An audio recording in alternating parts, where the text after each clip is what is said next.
A very good morning to all of you. Ladies and gentlemen, I warmly welcome you all for the technical session of Physiotherapy 16th International Research Conference of Faculty of Allied Health Sciences, General Sir John Kotelawala Defence University 2023 under the theme of Achieving Sustainable Resilience, Healthcare through Modern Technology and Collaborative Research. On behalf of Organizing Committee, I warmly welcome all the guests, invitees, panel of judges, presenting authors and students in this august gathering. Before commencing the session's proceedings, ladies and gentlemen, please rise for the University Anthem.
Ladies and gentlemen, I would like to cordially invite Dr. Praveena, Head of the Department of Physiotherapy, Faculty of Allied Health Sciences, General Sir John Kotelawala Defence University, to formally introduce the chairperson of today's session. Over to you, madam. Good morning.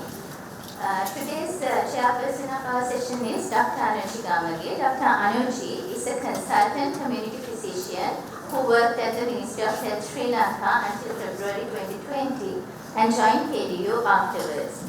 She graduated as MBBS doctor in 2004 and completed her Masters in Public Health in 2009 and MD in Public Health in 2014.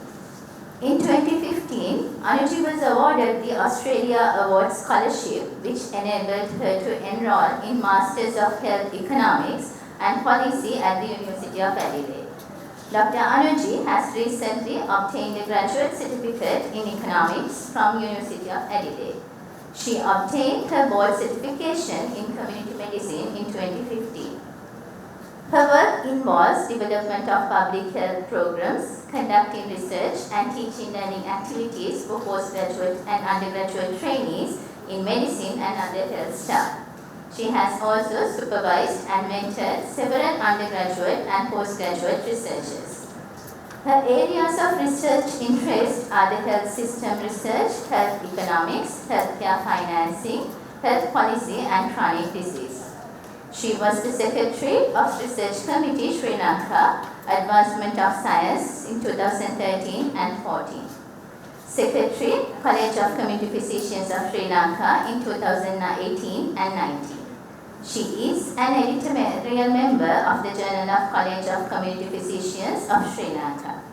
She has several journal publications and abstracts and papers presented internationally and locally, including several award-winning papers. So we are glad to have Dr. Anuji today as our chairperson. So over to you, Dr. Anuji. Thank you. Thank you for the kind words and good morning to all of you. Welcome to this first session on Allied Health Sciences and radiograph. Okay, so today we have 8 presentations, and let me remind you of the housekeeping rules. All presenters will be given 30 minutes. First 10 minutes you can present, and the first bell will ring at 8 minutes. And then the second bell will go off at 10 minutes and 3 minutes for discussion. So I hope you all stick to the time, because you all will be marked for your keeping to time also. Today we have 8 presentations, so let us all go to the sessions now. The first presentation will be on relationship between heart recovery rate, physical activity level, body mass index, and sedentary behavior among undergraduates of Faculty of Allied Health Sciences, Kotelawala, Defense University. The authors are JMLN, Jayasekara, PBL Fernando, W Karunathilake, GAD Perera, and VS Thuduvage. JMLN Jayasekara will be presented. Over to you, Ms. Jayasekara. Good morning to you all, and thank you for this opportunity to present our research. So this is our research topic: relationship between heart recovery rate, physical activity level, BMI, and sedentary behavior among undergraduates of Faculty of Allied Health Sciences, General Surgeon Colombo, University. This is a prescriptive cross-sectional analysis. So, with the digitalization of many aspects of our life after following COVID-19 period, many of us are following a sedentary lifestyle, especially undergraduates who did the online academics during that past 2 years. So their physical activity level is also declined with the time. So in this study, we aim to determine the relationship between heart recovery and physical activity level among undergraduates of Faculty of Allied Health Sciences, KU. These are our objectives. General objective is to determine the relationship between heart recovery and physical activity level among undergraduates of Faculty of Allied Health Sciences, KU. And our specific objectives are to determine the relationship between heart recovery rate with BMI and wasting ratio among undergraduates of Faculty of Allied Health Sciences, KU, and to determine the relationship between physical activity level with gender and wasting ratio among undergraduates, and to determine the relationship between BMI and sedentary behavior among undergraduates. So this is a descriptive cross-sectional study, and we have followed the non-probability convenience sampling method. And our study setting was the Faculty of Allied Health Sciences, KU.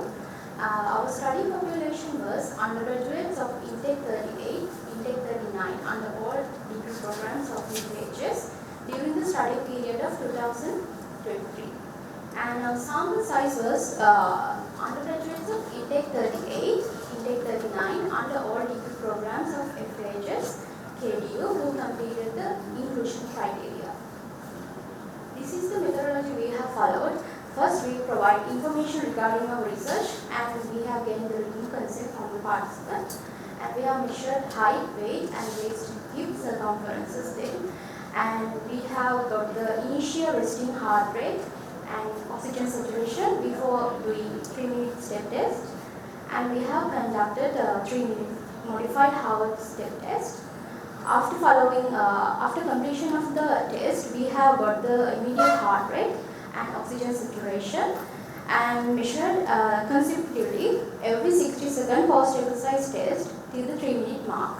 And finally, we have provided them the global physical activity questionnaire to get the physical activity level. And we have used this chart to analyze all the data of the participants. First, heart recovery rate categorization according to studies. If the person's heart recovery rate in 1 minute is less than 12 beats per minute, it is considered as risk of getting cardiovascular diseases. And if the person's heartbeat is higher than 12, it is considered a normal level. And this is the waist-hip ratio cutoff values for South Asians, for males and females. Then Asian classification of BMI here, and we have used these MET values for the 3 domains of GPAC questionnaire. We perform chi-square test to identify the association between the categorical variables. To test the strength of the correlation between the variable, we have performed 5 and Primus V test. These are the results of our data analysis and descriptive statistics of age, BMI, waist-hip ratio, resting heart rate, heart recovery rate in 1 min, 2 min, and 3 min, sedentary behavior and total min value.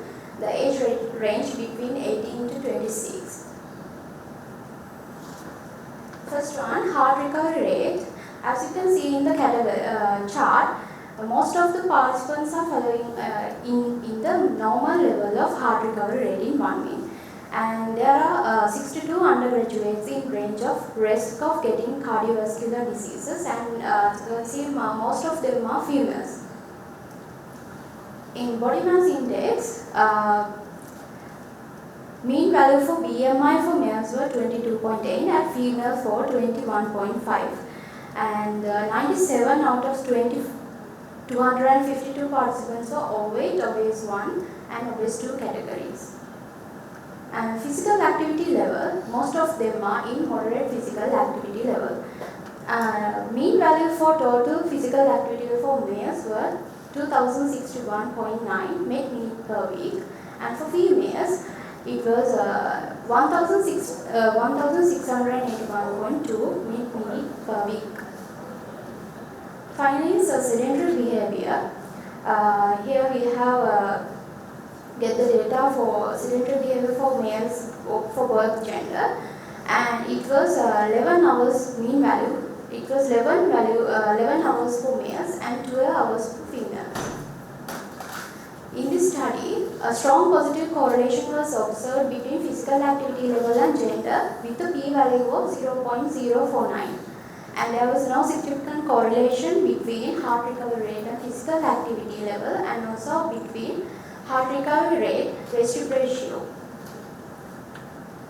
In conclusion and discussion, we recruited 252 participants for study sample, and there were 179 female participants and 73 male participants, and we have conducted the modified Harvard step test, and the population consisted of age between 18 to 26. And the same study was done in 2013. The modified house test was used to evaluate the physical fitness index of physiotherapy undergraduates.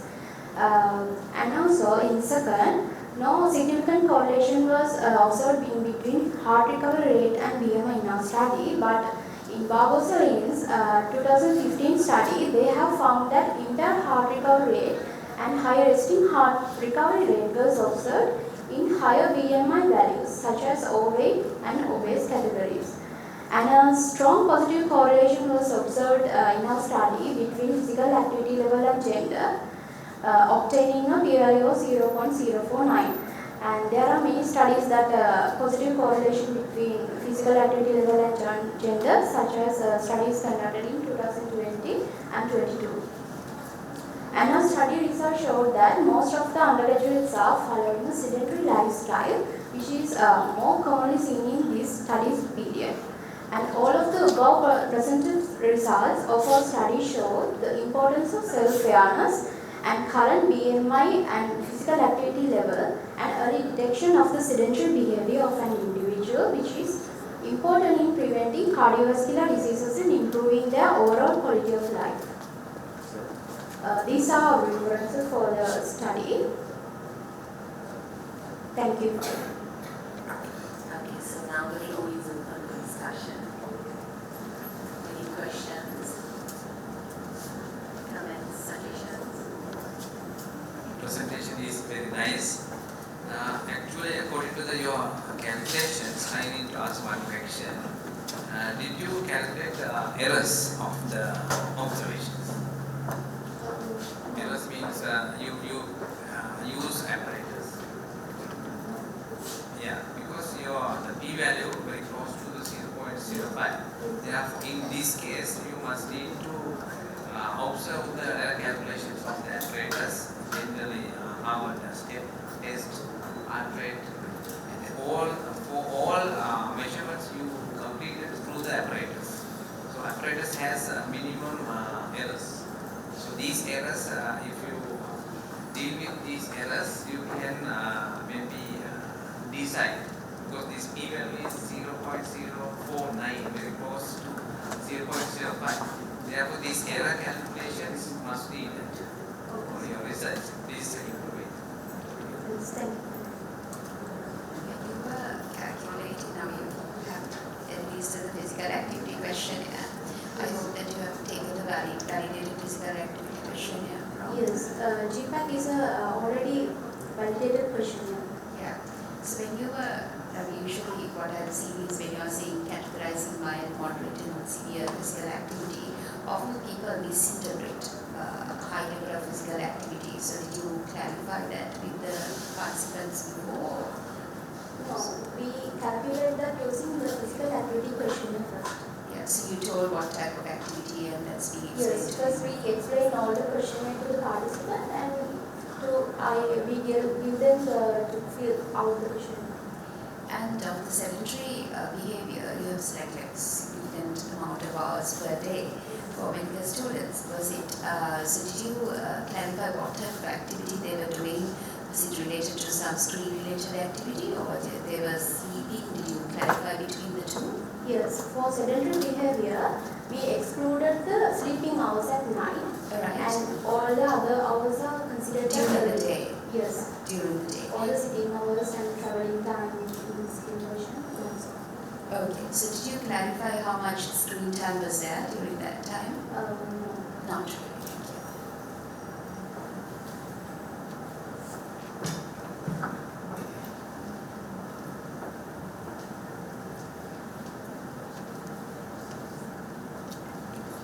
Okay, let me also ask a question. So you have used the global GPAC. So there is IPAC, long and short version. GPAC is from whom? The global physical activity. There is an international physical activity questionnaire. The global one is from whom? Do you know who validated? There are many studies who validated like 2018 they in Bangladesh they have also validated But not in Sri Lanka, no? Not in Sri Lanka. Not in Sri Lanka. IPAC is, right? International Physical Activity, IPAC is, but not, to my knowledge, according to my knowledge, GPAC is not. And also it would have been better if you gave us a classification of moderate, how you classify what were the cutoffs for the MET minutes. You calculated, you were expressing in MET minutes. So it would have been better, and you mentioned a lot. Now this is, it would be a good practice if you, when you talk about mean, to give us all the standard deviations. Okay, so the range. So you know when you were expressing for females and males, there were the minutes, just the mean. Give us also the standard deviations. So we know the range. Okay, and also good to see the significant levels. When you are always expressing male-female differences, yes, you gave at the end, would have been better if you gave us the significance then and there, so we know that it is not due to chance. Lastly, your conclusions should be definitely based on your specific objectives. Some of the conclusions were not, but it would have been better to stick to your specific objectives. The plan, you had a hypothesis in mind when you set about doing this. So you have to set into it. Accordingly, you have to give the conclusions. Other than that, perfect. Thank you. Thank you. So this will be on association between physical activity and instrumental activities of daily living in elderly people with type 2 diabetes mellitus. NF Noordeen and AH Wettasinghe, and NF Noordeen will be presenting. Good morning everyone. Personal Noordeen, final year Physiotherapy undergraduate. Department of Allied Health Sciences, Faculty of Medicine, University of Colombo. Today I am here to present my research study on association between physical activity level and instrumental activities of daily living in elderly people with type 2 diabetes mellitus. We are in a critical situation according to the recent study conducted by Karunathilake et al., which is highlighted that Lanka is becoming the global hotspot for diabetes mellitus. They said that we are having the highest diabetes mellitus prevalence in South Asia, which was accounted for 23%. And according to Mardoge in 2019, Sri Lanka is one of the fastest aging countries in the developing world. Diabetes mellitus is one of the most common non-communicable disease among all older people in Sri Lanka. The type 2 diabetes prevalence rose from 7.6% in 2011 to 11.3% in 2021 with the 68.3 rise. So what happens in diabetes mellitus? As we all know, there are many complications in diabetes mellitus, including macrovascular complications and microvascular complications. They are believed to have an impairment in physical activity level and reducing the performance in daily activities. So, as a physiotherapy student, I mainly focus on physical activity because there are many ways to prevent this disease as well as management of disease. They are consuming a very healthy diet and engaging in recommended physical activity level. So I mainly focus on physical activity level because it's our duty to evaluate and try to maintain the recommended level of physical activity of people with type 2 diabetes mellitus in order to improve their independency in daily living activities. In the sense of daily living activities, I mainly focus on instrumental activities of daily living. They can be defined as more complex tasks like transportation, meal preparing, and communication and managing finance and so on. So my main objective was to determine the association between physical activity and instrumental activities of daily living in people with type 2 diabetes mellitus. These are my specific objectives. The first one is to determine the physical activity level in elderly people with type 2 diabetes mellitus.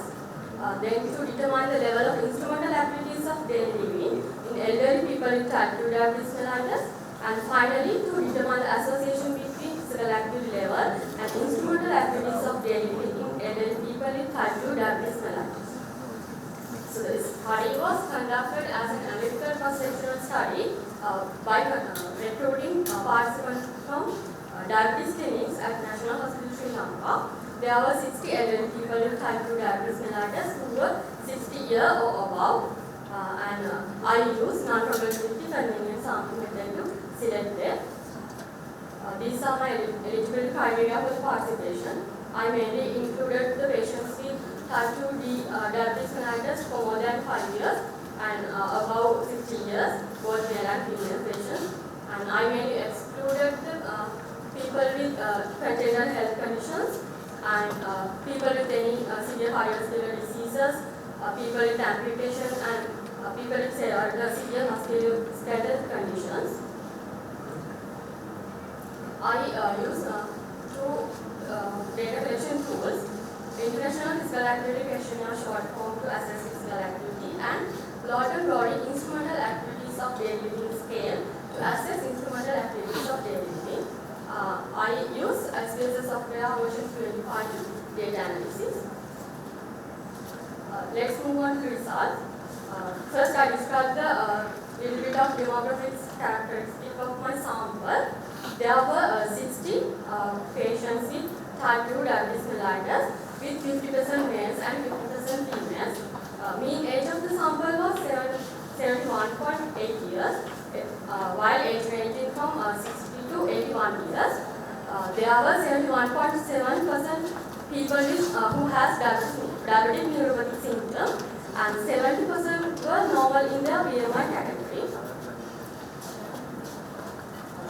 This graph shows how the physical activity level distributed in the sample.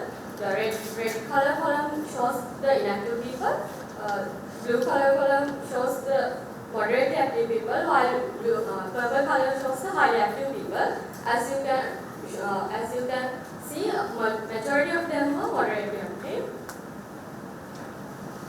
This graph shows how instrumental activities of daily score distributed on the sample. Mean score was 6.38.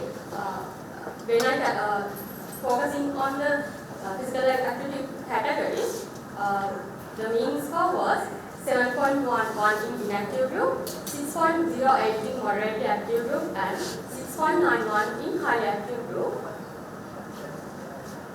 There was no significant association between physical activity and instrumental activities of daily living.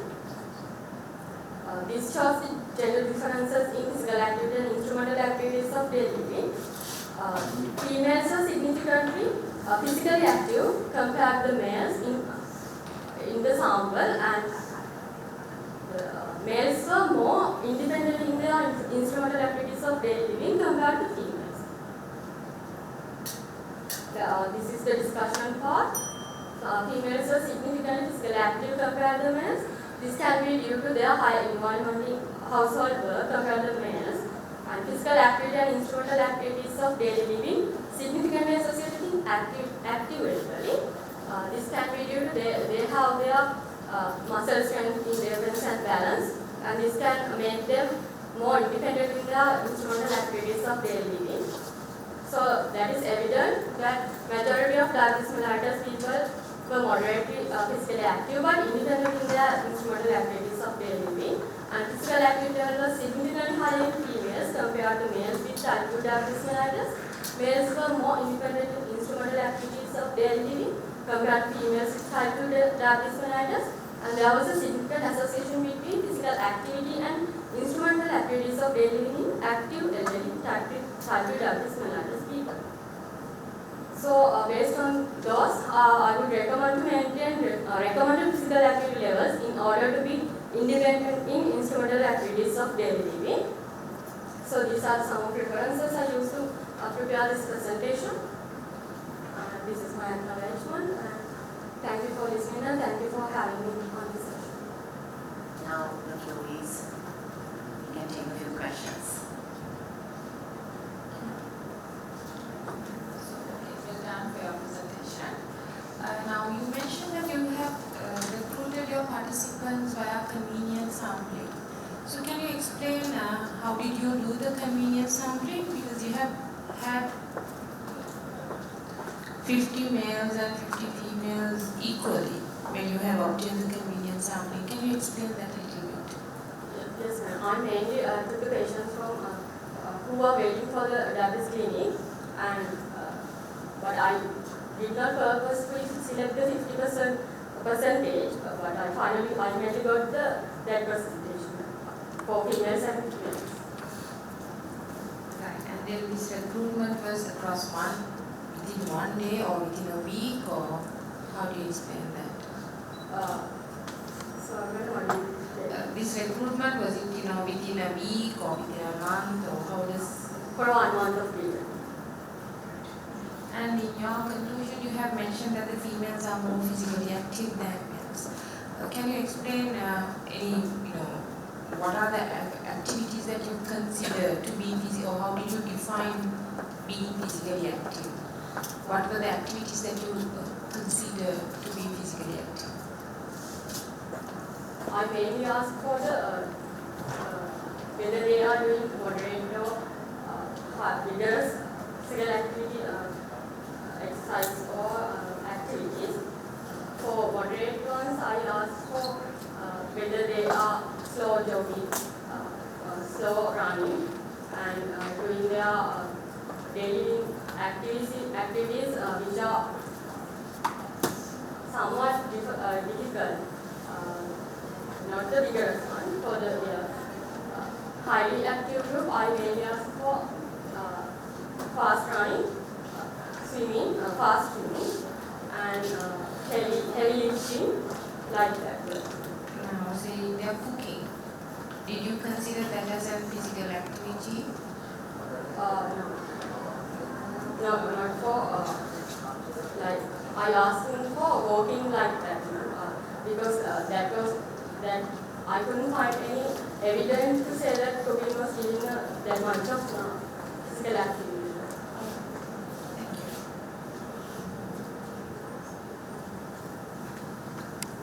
Right. Thank you very much. Again, physical activities, especially to design the physical activity, I think you have used questionnaire, right? Did you identify that specificity and overall recovery, adaptation, for reversibility? Likewise, these sports science concepts you must need to think about to design the questionnaire, or definitely you will use a standard questionnaire.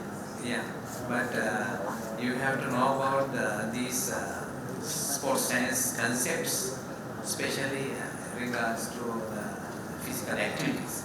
Then only you can design the physical activities. What kind of physical activities we have to obtain to calculate. Understood? So you have to improve that. And also again last presented, you also are not considered that error calculations, especially BMI, you know the delta M or M plus 2 delta H plus over H into you calculated BMI. This is the standard calculation for the BMI, because a lot of nonsense, that means sports science people, they calculate only the BMI. This is not accurate. Definitely you must need to calculate the plus or minus. Thank you for the presentation. I was just wondering, because most of the retirement ages has been extended, in your activities of daily living you have thought about cooking and shopping, and because culturally we meant to do those things. Wondering whether you have taken into account any form of work, working in an office or some kind of work people do. People tend to work after retirement nowadays. Have you taken those into your ADLs as well, or not? Not in ADLs, because you probably consider the housework probably. So was there a significant difference, as you may see, between the gender? You mean IELTS? Yeah, IELTS. There was no significant difference. Yeah, so the men were equally doing the IELTS as well. Okay. Was it similar to the studies that you have gone through? Yes. Similar? Yes. In Sri Lanka, Asian countries, or globally? In Asian countries. In Asian countries. Okay, thank you.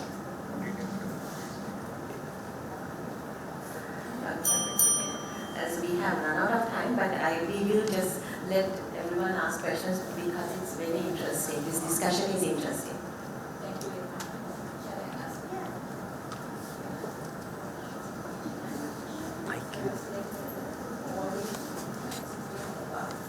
Normally, those patients, they have musculoskeletal problem with old age, specifically like sarcopenia. Did you consider that? You didn't consider that. So we have to think about that also, because of that they have less, due to physical problem, they have less activity. Yeah, I also have a question and 2 comments. So you used iPad long version or short version? Short version. That's why you do not know about the categories, because in the long version you have all leisure, work, activities, etc. And also your sample size was 16. You didn't calculate the sample size. I calculated, and this was the part of my study, and I took the elderly people from that. I did some To calculate a proportion is very highly unlikely. So because of the numbers are low, that's why you didn't get significant results, because the numbers are inadequate. So if you looked at the confidence interval, you would have seen that. So you go through it and have a look at the confidence intervals. And if I may ask you, go back to the slide where you showed the male and the female activities Because your conclusion is males were more physically active. No, this one. Your conclusion was females were more physically active than the males. Yes, and it is how do you, so what is the discussion points? What will be your discussion points? Females are more engaged in their household work.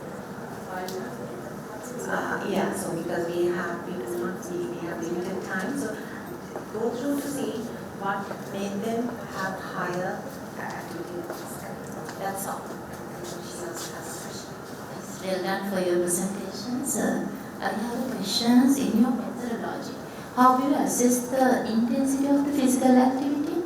You have categorized the participant into low, moderate and high. So what is the Billman principle? According to the iPad, we have values to select, and they have the cutoff for low, moderate and high. Only based on the iPad you will categorize the people. Alright, okay. Okay, thank you.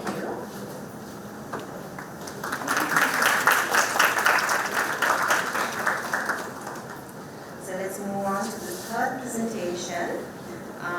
Assessment of linear satisfaction of BSc Physiotherapy undergraduates of a selected university in Colombo, Sri Lanka regarding on-site and online learning experience during COVID-19 pandemic. WSH Perera, KSL Silva, AASN Amarasinghe, T Praveena, GU Jayaweera and KSL Silva will be presenting. Over to you, Mr. Thank you very much, sir.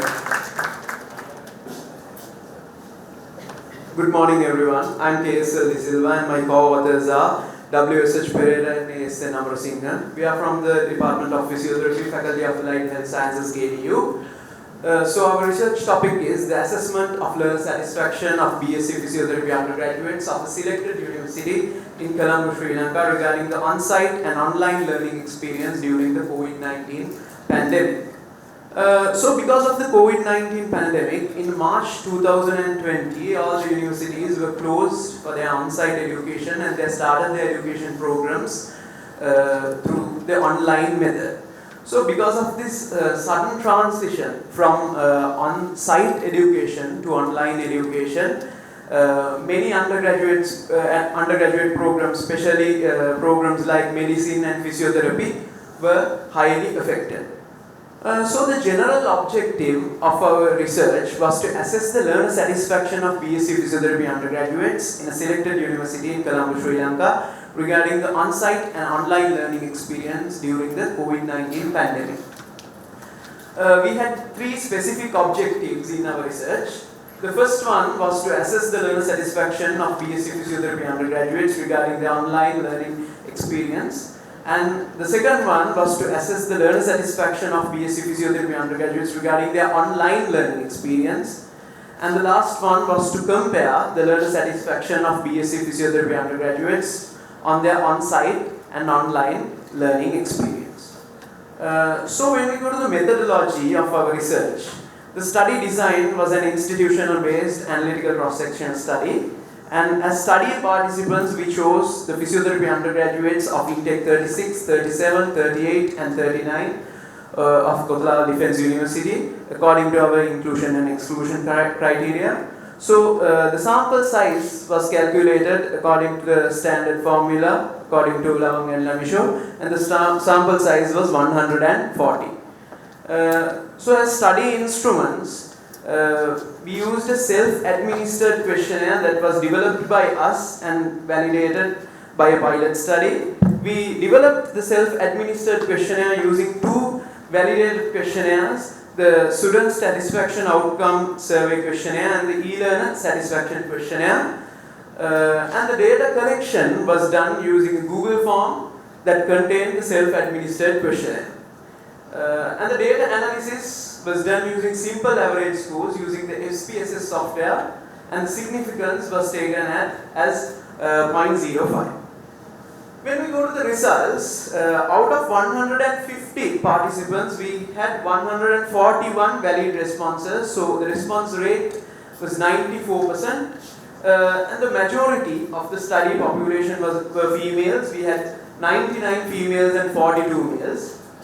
So when we move on to the on-site learner satisfaction, we studied for 4 subcomponents. They are teaching, assessment, generic skills and learning experience, and the overall on-site learner satisfaction.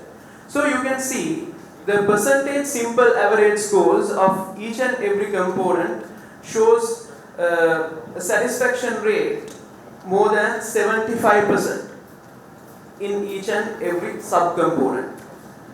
When we go to the online learner satisfaction, we studied on 6 subcomponents: instructor, technology, setup, interaction, outcome, and online overall satisfaction.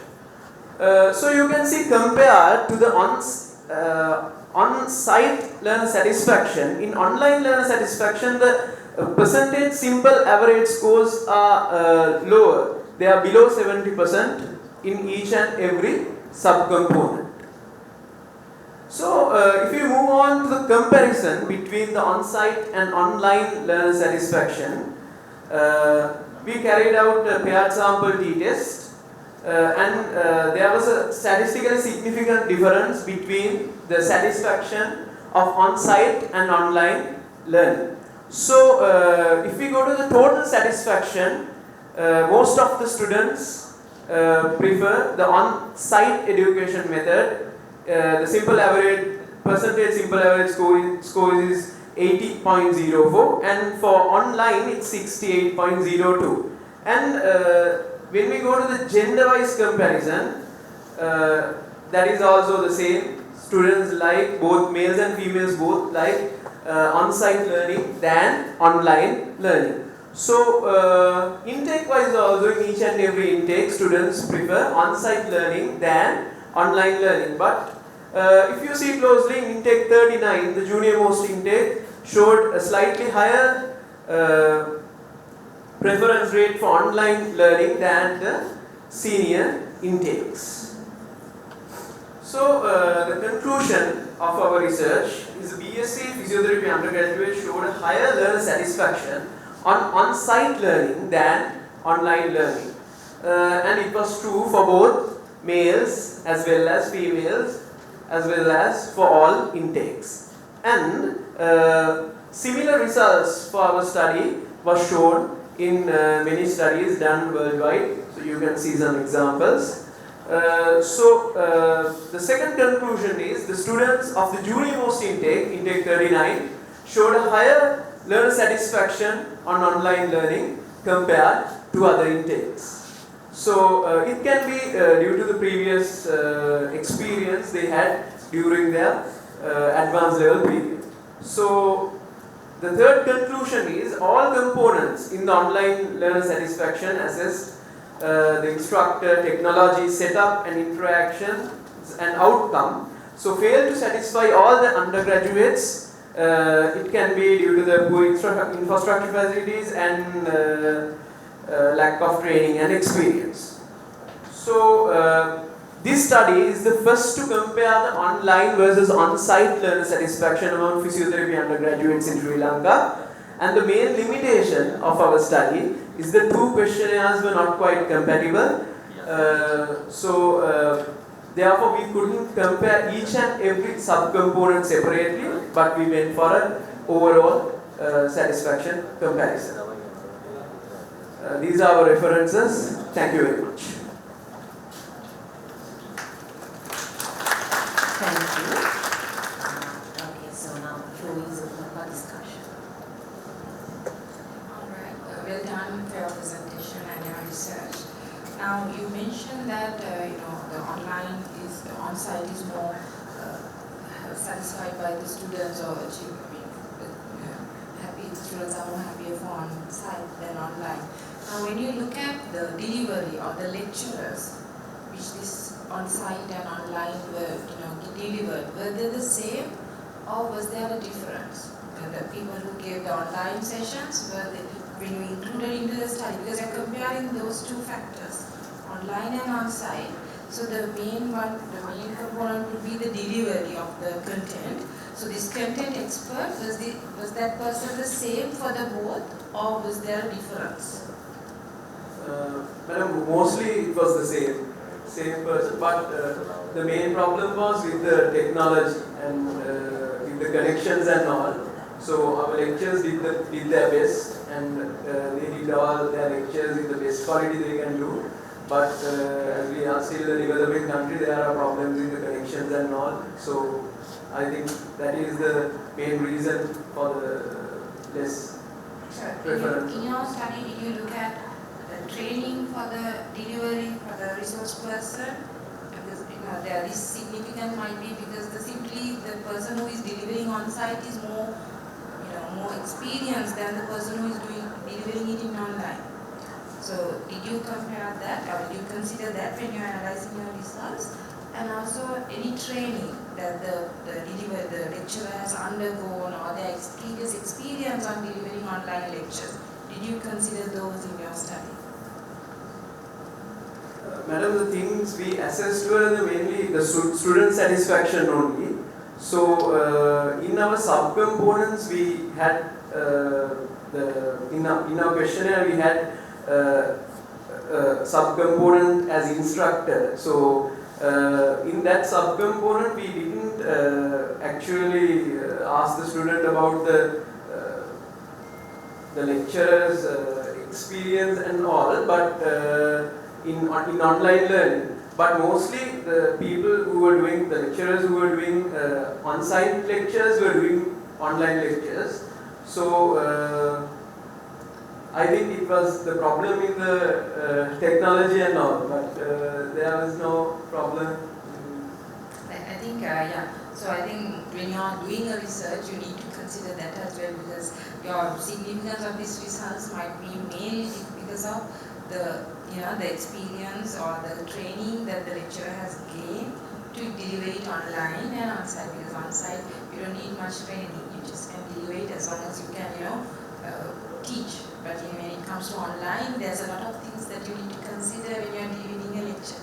So it might be one reason mainly behind this. So I think next time when you're doing further research on this area, consider that as well. Thank you very much. Thank you very much. Nice conclusion.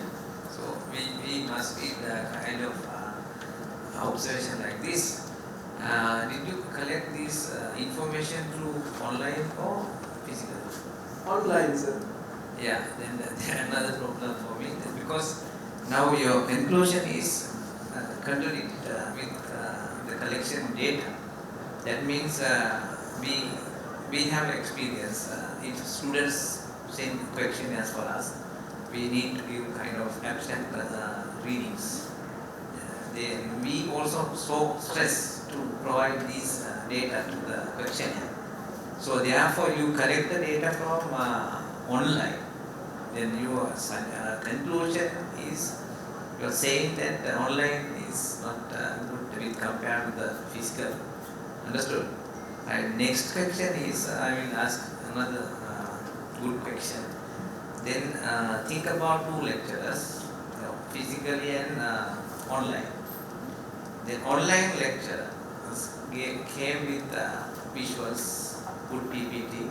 Then if you collect the data from the audience online, then they said 100% understood the nice teaching.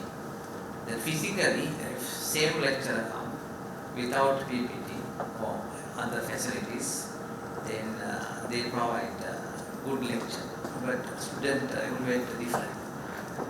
Which one is good according to your knowledge? So sir, for the second question, the thing is, if the study environment is good in the online setting with the PPTs and the audio-visual quality is good, and if the connection is good, the first method, the online method, will be more effective, I think, than the on-site. But the thing is, in our country, in some lectures, in some cases, the lectures were actually good, but in some cases, because of connection problems, they have problems in lectures. Yeah, the thing is, if we provide all details to the student, then 100% understood. That means no need that lecture. Understood? So student must need to learn student centered. They need to learn something. They need to acquire knowledge from your side and environment, facilities, lot of things available. So therefore they must need to catch the concept. This is the teaching, the modern teaching method. Understood? Okay, thank you. Thank you, sir. Congratulations, I think it was a very impressive presentation overall.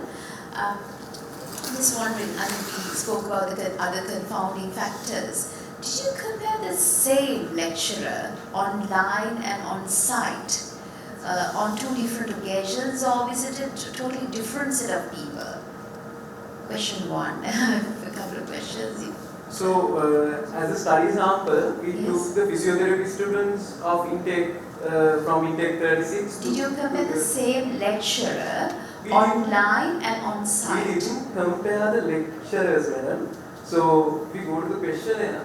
So, in the questionnaire, we have only compared the learner satisfaction. Right, okay. But you didn't not the teaching, teaching component. It's only the learner satisfaction. It's only about the student. Yeah, so the other confounding factor is the lecturer. So if you have taken, say for example, myself doing an online lecture and an on-site lecture on two different occasions and compared that, you know what I mean. So that would be. So how long did you take after doing the lecture? How long, how long after did you administer the questionnaire? That certain things may, keep in your mind, but certain things you might not remember. How long after the particular lecture or event did you collect the data? Online learning started mainly in 2020 March. Yeah. So the most affected batch was our batch. Yeah. Intake 36. Yeah. And for intake 36, it was like 1 year or 1.5 years. Yeah. So for like intake 39, for the junior most intake, it was like 6 months. Very small time. Yeah, but no, what I wanted to ask was like, did you ask then and there after a lecture, or in general, did you ask online versus on-site? We studied the general satisfaction. Okay. And your questionnaire, was it a validated questionnaire, the satisfaction score? Madam, it was a self-administered questionnaire that was developed by us, and we validated it using a pilot study. You validated? Yes, madam. The self-administered questionnaire was developed using two validated questionnaires. Right. Okay. If Madam Chairperson allows me to answer the question. So it's very interesting. Even I thought this online on-site teaching was quite interesting to look at. Did the lecturers, did you look into whether the lecturers used any other techniques to make the online learning satisfactory? For example, like going to breakout rooms or giving them activity. Because most of the time, the interaction and the physical interaction was the issue. You said the connectivity was a problem because I know when you switch on the video, the connectivity goes off. But did they use any other activities to make the online, did you study whether the lecturers used any activities to make the online learning satisfactory? So in our research, we didn't consider that part. Yeah. But by our experience, we were given assessments and polls and kind of things to keep people awake. You didn't look into that? No. Right. It might be interesting because certain people who are conversant with the online teaching, even we were doing clinical teaching during that time using video, Zoom video and then showing a patient. So it might be interesting to study that as well as a follow-up study. Anyway, overall good presentation, congratulations. I was very impressed. Thank you.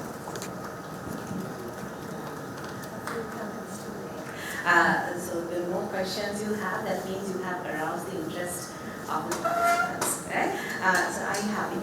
You keep mentioning about validating. In a pilot study, we don't validate, we pilot studies to see the time, the accuracy, understandability. Validation is a different technique where you do phase content and consensual, so that is incorrect. Pilot testing is a pilot testing, and also pre-testing. We do a separate validation study about the determinants. Okay, so your hypothesis was to see whether the satisfaction was different online, on site.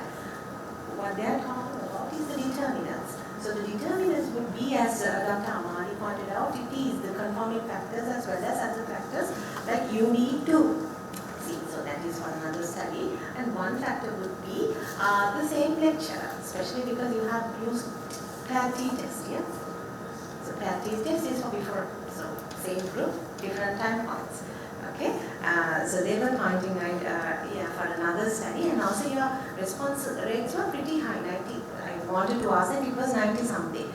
So good study again, but you can do actual with regression models to see the actual determinants of this satisfaction, what made them dissatisfied, and also the duration that you all were exposed were higher than the other lectures, no?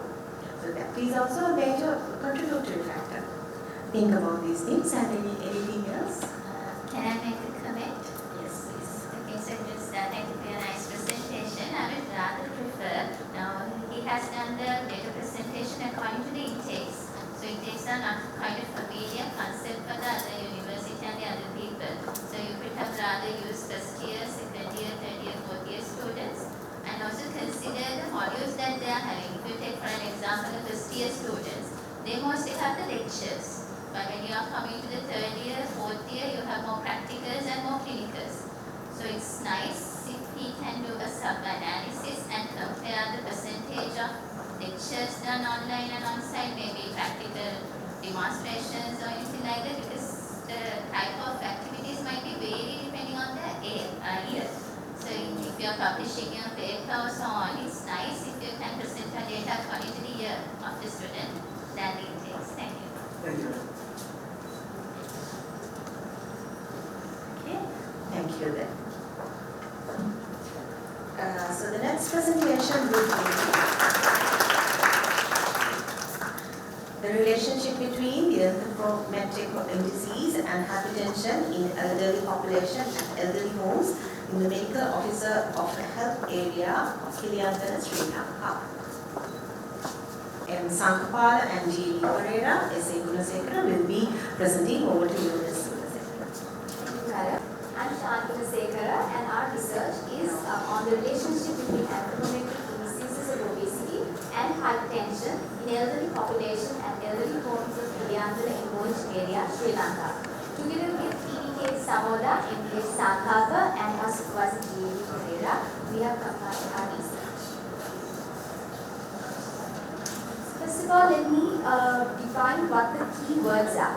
The elderly are defined as being 65 years of age or older, and hypertension in elderly we consider, according to the Ceylon College of Physicians 2016, systolic blood pressure of greater or equal to 150 millimeters mercury and diastolic blood pressure of greater or equal to 90 millimeters mercury in those aged 60 years or more. Elderly in elderly homes. As Colombo has defined, 60% of the elderly population worldwide are obese due to their sedentary behavior. And anthropometric indices of obesity are basic methods of assessing some measurements regarding obesity. Justification. Why did we consider this population and this parameter? Previous studies had different results which were contradictory. And also there were many research gaps. About 1/4 of the population is considered to be of the elderly according to UN report in 2019. So we decided this is a vulnerable group that we need to address. And easy accessibility. Since we are located towards the Kiliantana area, it is easy for us to accommodate data from this area. And there were other anthropometric indexes like a body shape index that we consider, so we thought of using these parameters. We're talking about our objectives. Our general objective was to determine the relationship between anthropometric obesity indices with hypertension among this population, and for our specific objectives, to assess the prevalence of hypertension among the elderly population in elderly homes, to determine the relationship between the body mass index waist circumference, waist hip ratio, waist height ratio, body roundness index, and a body shape index with hypertension among this population, and also to determine the most ideal obesity index to predict hypertension among this population. Talking about our research methodology, the population that we took of this MOH area consisted of 210 elderly people by selecting 9 elderly homes which were registered under the Ministry of Social Department. And the study design we used was a descriptive cross-sectional study with the study setting of both private and government-funded 9 elderly homes in Kotelawala MOH area. Under the exclusion criteria, we excluded participants who did not grant their consent, who were not physically and psychologically well enough to participate in the study, who were bedridden, and also who were consuming drugs that raise blood pressure, like follows. We included all participants who gave their consent and all male and female elders above 65 years of age. All validated tools were used in the study. Reliability of standardized electronic sphygmomanometer, standard stadiometer with a digital weight scale, and flexible and unstretched measuring tape were tested prior to data collection via reliability trials. And these are the measurements which were taken for our research. As you can see, this is the method in which we got approval. We obtained IRC approval, and afterwards from the respective authorities we did a pre-test. We collected data and analyzed data using the SPSS version 25. We test normality of the test of the data using this kurtosis and Spooner's test. And out of that, to compare mean values, we used the independent test. And to find the relationship among variables, Pearson correlation value. And most ideal measurement, we use the ROC curve and AUC curves. An interview administered assessment form was used, and the following equipment was also used. From the 210 population, 11 participants had to be excluded according to our exclusion criteria, and out of which 199 were selected as our participants. Out of which, through the administered assessment, 71 were found non-hypertensive and 128 were found hypertensive. Out of which 115 were diagnosed and 13 were undiagnosed. Out of these diagnosed patients, I would like to mention that they had been previously diagnosed at hospital or by registered medical practitioner and were currently on antihypertensive treatments. And undiagnosed, as to with the measurements we took then and there, we came into a conclusion. So the method in which we came to a conclusion was an average of 2 resting seated blood pressure readings per day, and they were separated by 5-minute intervals where we considered these parameters. Our results, about 147, which consisted of 73.19%, was found female and male 26.1%, and out of ethnicity, most of the population was Sinhalese. Out of age 65 to 97 was the mean age category that we had, the age category, and then the mean age was 75.3 with standard deviation of 7.7. We're talking about the use of antihypertensive drugs and the usage of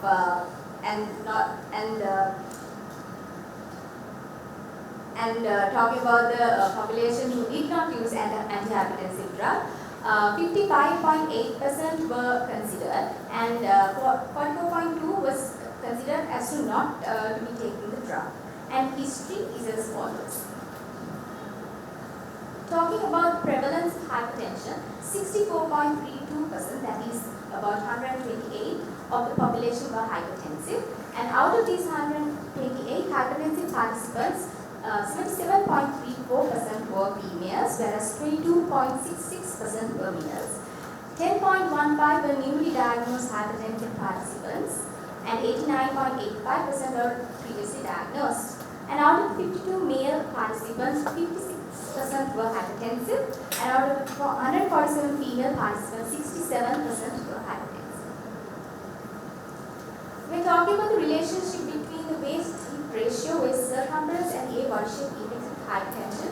We compare the mean values of the hypertensive group and the non-hypertensive group by using the independent t-test.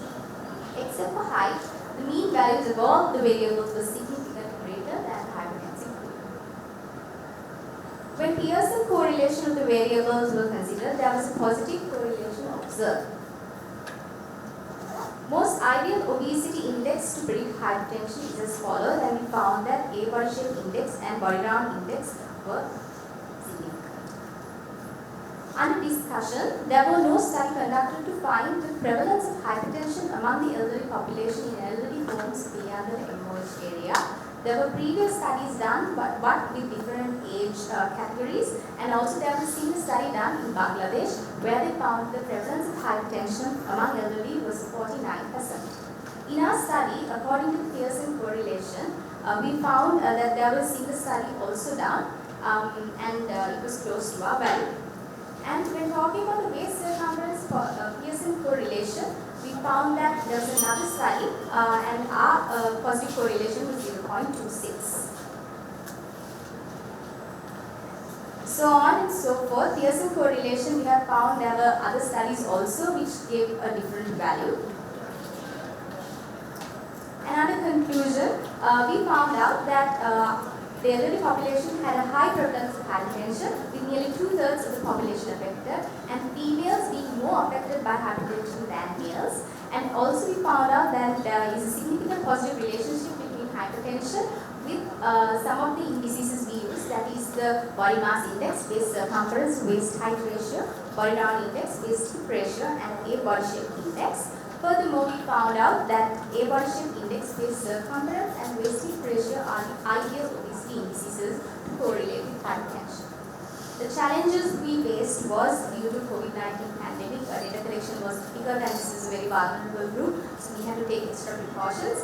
The stadium transportation was a challenge, and we had to carefully plan and train to ensure data's quality and to reduce errors in measurement. For recommendations, it is highly recommended if a single study could be performed in a large sample size, and also it is recommended to monitor blood pressure throughout the day with ambulatory blood pressure monitors with multiple measurements taken at different times of the day.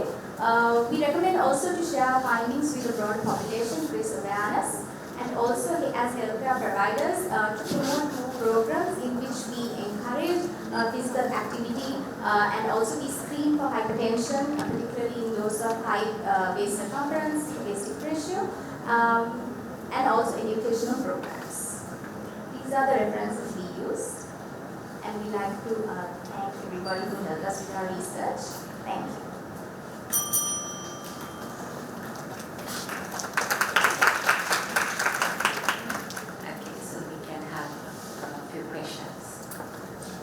You said, congratulations on your presentation. You said you have done the anthropometric measurements.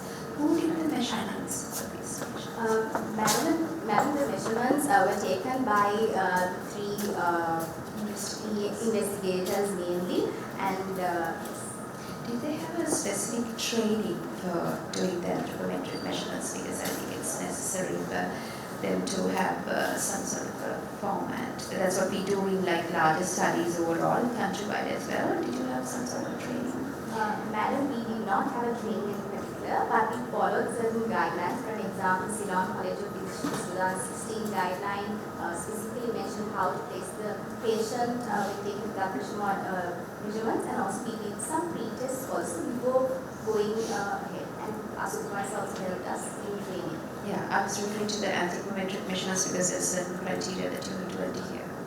Are there just any particular reason that you selected Physiotherapy just for convenience, or any reason based on your previous studies?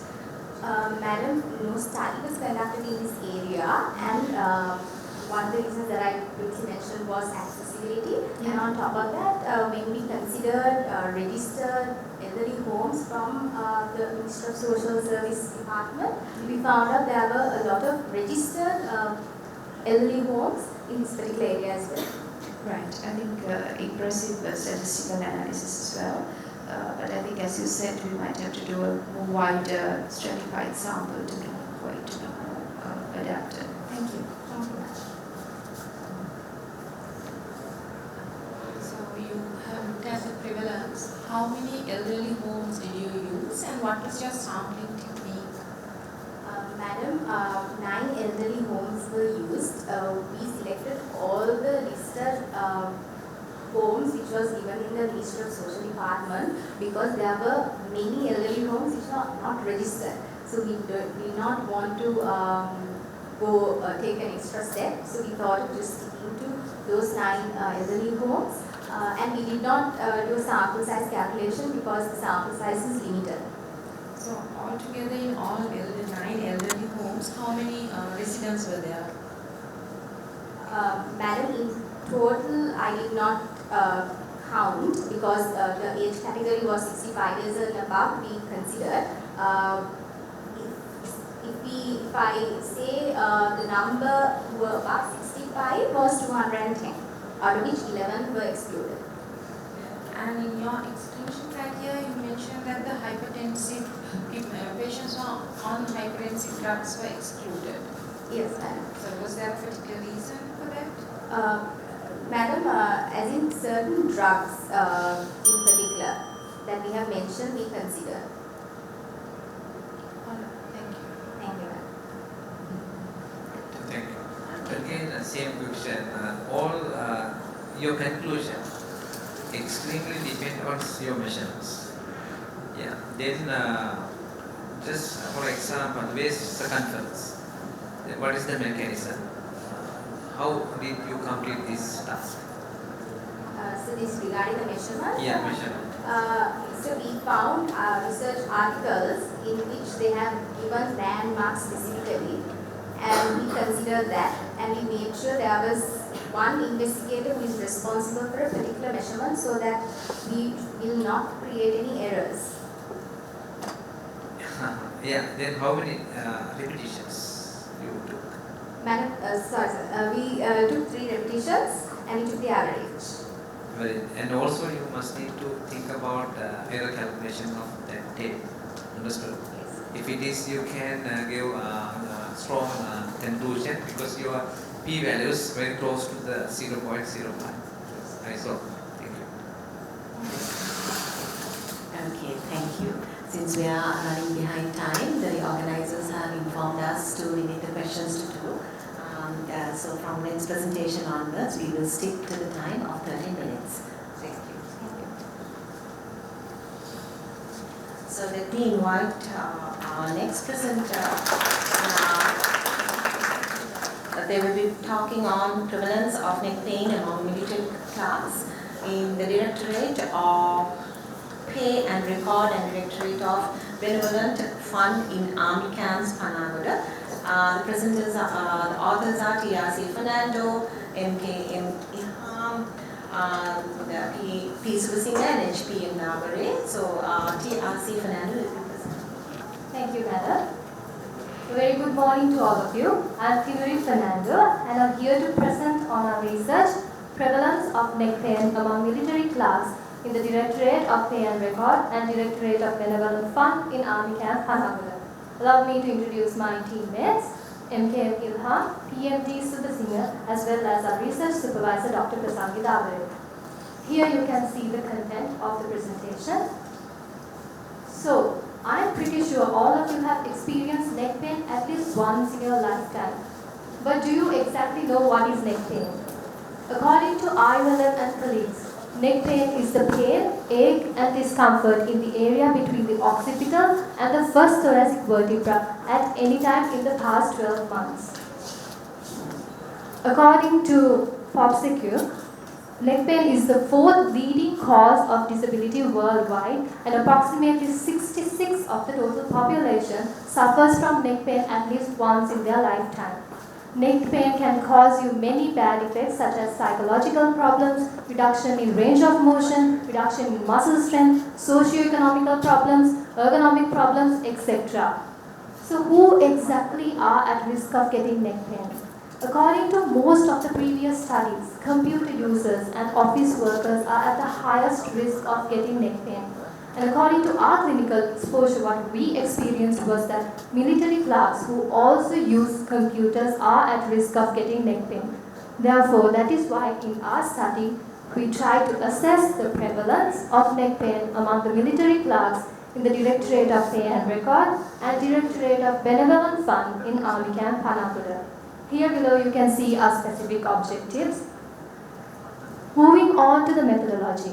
We conduct an observational cross-sectional study with the help of 103 military clerks who are both males and females, and the study was conducted in Directorate of Pay and Record and Directorate of Benevolent Fund in Army Camp Panakuda, which consists of the highest number of military clerks in Sri Lanka. Moving on to the procedure, first we got the approval from the IRC Committee of General Sir John Kotelawala Defence University, and then move on to the obtaining of the permission from Army Headquarters Battaramulla as well as the above setting. And since we used our own questionnaire, since there was no exact questionnaire that fit into the criteria of the military clerks, we had to pre-test the questionnaire. And after pre-testing it, we moved on to data collection. So after excluding the clerks in the exclusion criteria and after getting the informed written consent, we obtained the data collection from the participants, and the simple random sampling method was chosen to select the participants. Here you can see how we got the anthropometric measurements. So we measured the height, weight, and as well as the craniovertebral angle, which was measured by the standard goniometer. After getting the methodology, we analyzed the results by using SPSS version 23 software. And to analyze we use the independent sample t-test to analyze the quantitative data, as well as the qualitative data was analyzed by chi-square test. Moving on to the results, majority of our study participants were males, as at 67%, and the mean age was 29.2 with the age range from 19 to 49 years. Here below in the table you can see the height, weight and the BMI values, mean values that we expected from the participants. Moving on to the prevalence of neck pain. From the total population, 48.5% was suffering from neck pain within past 12 months, which is around half of the population. And moving on to the gender, from females, 35.3% of the total female population was suffering from neck pain, whereas from the total male population, 55.1% was suffering from neck pain. Then we assessed the craniovertebral angle, and the mean craniovertebral angle was 43 degrees. And here you can see that we have divided the participants based on neck pain within the past 12 months. And there's a statistically significant difference between the neck pain group and the non-neck pain group craniovertebral angle. Among the total population, we excluded the neck pain participants, and from that, 54% had pain radiating towards their upper limb. And here in this graph, you can see how the pain was radiating. So majority complained of pain radiating towards both sides, and a few complained of pain radiating towards left or right unilateral limbs. And also considering the pain persistence, most of our neck pain participants, which is around half of them, complained of pain persisting only for a few hours per day. Moving on to more data related to neck pain, here you can see the severity of the neck pain. So 54% of the study participants were suffering from mild neck pain. And also in this box you can see how many participants were referred to a physician. It's a very low amount, only 28%. And you can see the diagnosis that was obtained by the physician as well as the treatments they were given. And also the work absenteeism, which was only at 4%, which is a very less number.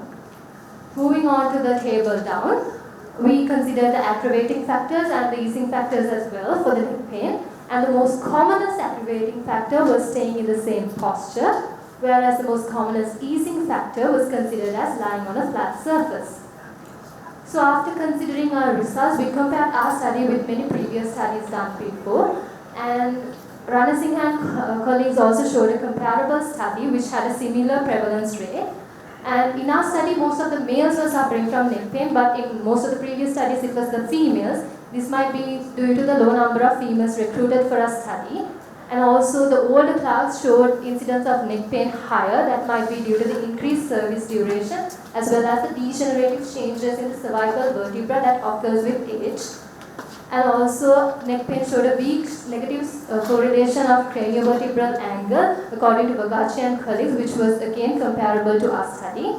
And also most of our study participants had mild neck pain and also pain persisting only for a few hours. Therefore, they did not have major troubles by doing their tasks. So therefore, only a very few were referred to a physician, as well as very few work absenteeism was noted. And also, finally, the most common aggravating factor according to Fedi and colleagues was sitting for prolonged periods of time, which is comparable to our study. Moving on to the conclusions.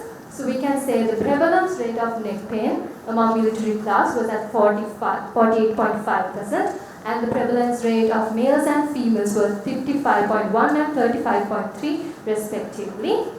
You can see the radiating of the neck pain to the sides of the limbs and the most commonest and easing factors, as well as the pain severity. Most of the participants were complaining of mild neck pain, and also the pain persistence. Majority, which means more than half of the population, were complaining of neck pain persisting only for a few hours per day, and also the work absenteeism, which is only at 4%.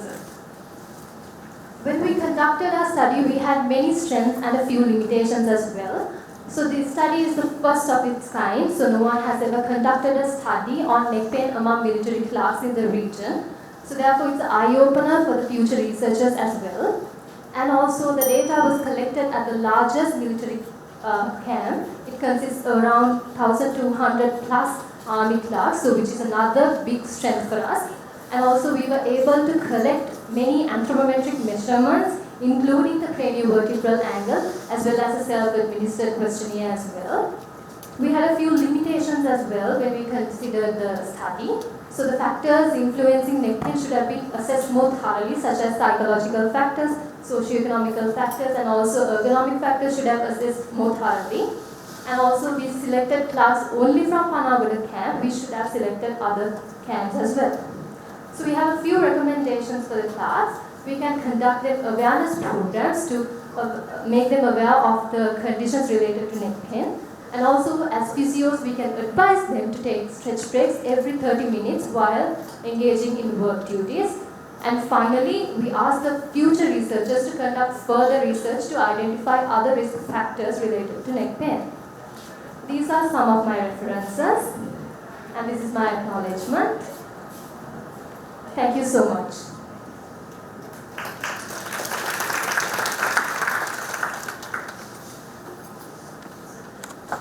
We have about 3 minutes. We can accommodate a few questions.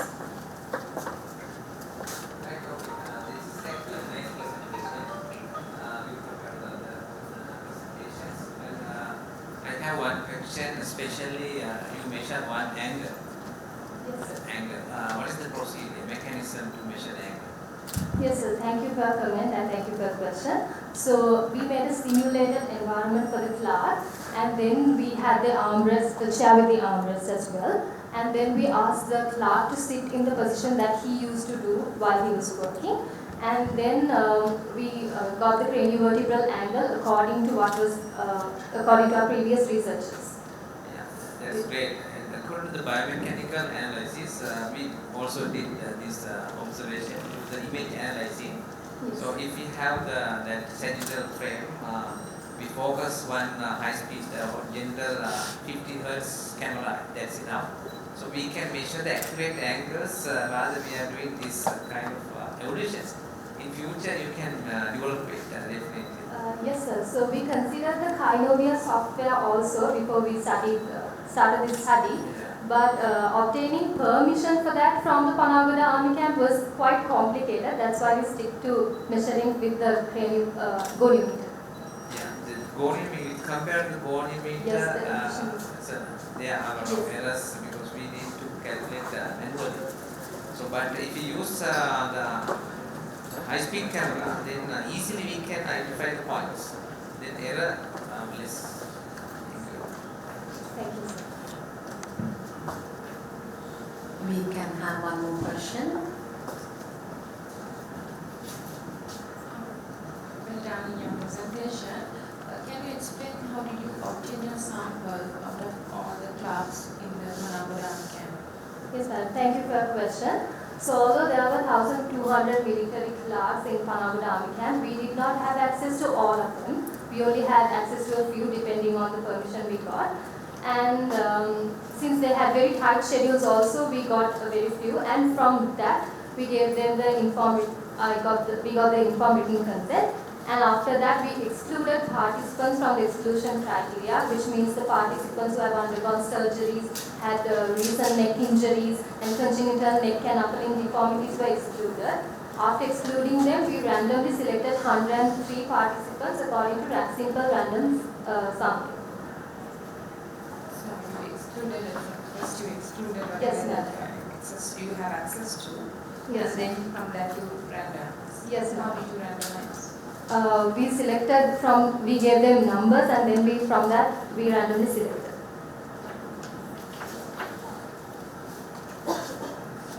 Right. Okay, thank you. So moving on to the next presentation, it's on, the title is Relationship between Physical Activity and Falls in Adults with Type 2 Diabetes Mellitus. The presenters, the authors are W. Sandeepani, K. Karunathilake and AH Wettasinghe. The presenting author is W. Sandeepani.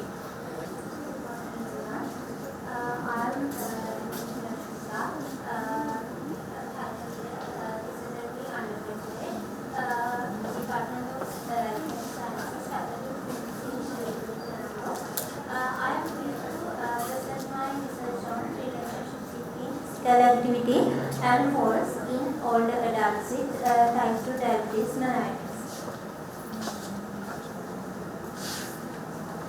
Sri Lanka is a global hotspot for diabetes mellitus. According to a recent study done by Rananitel 2023, 23% of prevalence of diabetes was found among Sri Lankan adults. What is falls? Falls is defined as an unexpected event which the participants concerned to rest on ground, floor or lower level. This definition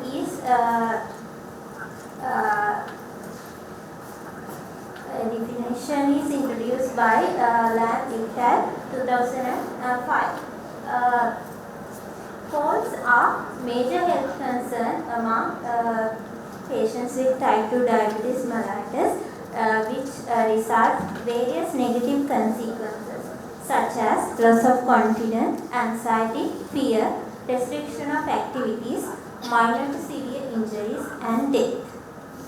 What is the importance of physical activities for the patients with type 2 diabetes mellitus? Physical activities help to prevent and maintain physical activities help to improve glycemic control, delay and prevent complications related to diabetes mellitus. So what are the objectives of our study? Our study was mainly focused on to identify the relationship between physical activity and falls in patients with type 2 diabetes mellitus attended to the selected hospitals in Colombo district. Further, the specific objectives of our study were to assess the physical activity level and to determine the prevalence of falls.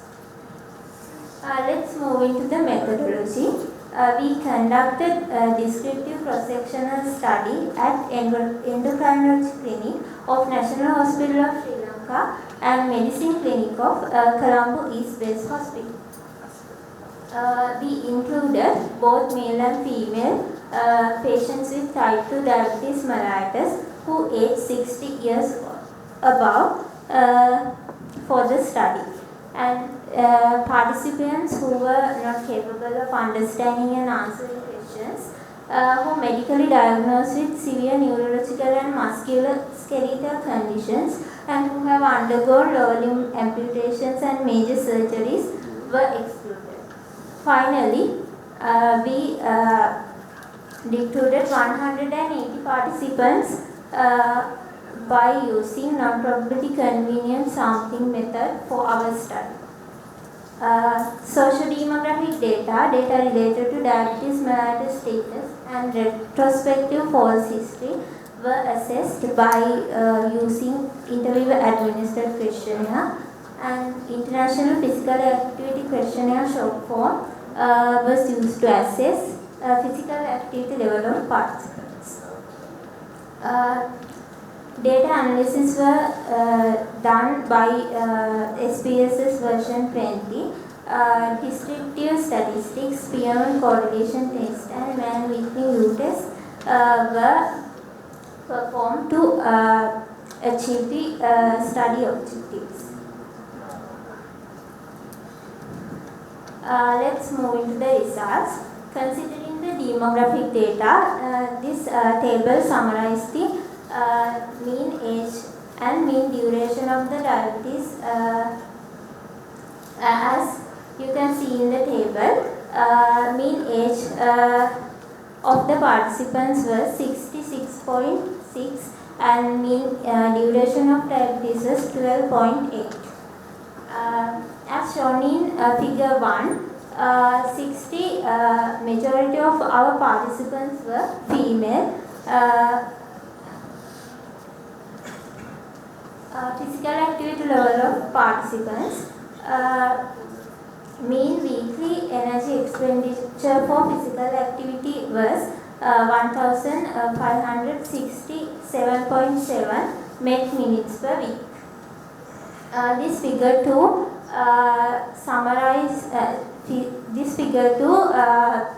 shows the distribution of physical activity levels among participants. As shown in green color column, majority of our study participants were moderately physically active, and overall prevalence of physical inactivity was 20%. Considering the falls history, 21.7% of participants had fallen in previous 12 months, giving total 49 falls. And 59.2% of falls results injuries, and 28.6% of falls required professional treatment or evaluation. Figure 2 summarizes distribution of falls among participants. Age is significantly associated with physical activity and falls, as shown in the above table, with p-value below 0.05. Considering the level of physical activity among fallers and non-fallers, fallers had a significantly lower physical activity level compared to non-fallers.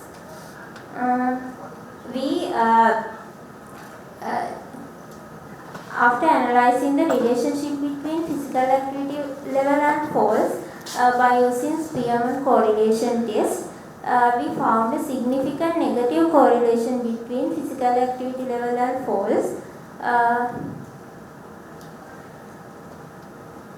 Then moving to the discussion, we found 21.7% of our study participants had fallen within previous 12 months.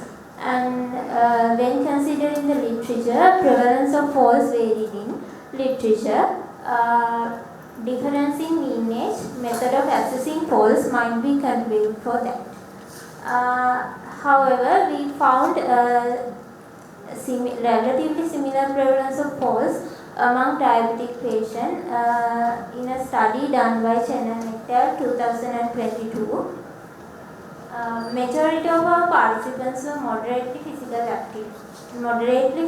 active, which is consistent and contrasts with previous study findings. Significantly higher prevalence of physical inactivity was found in some studies. Different socio-demographic, psychological, behavioral and environmental factors might be contribute for that. Additionally, we found a significant relationship between physical activity and falls, which is consistent with most of the previous findings.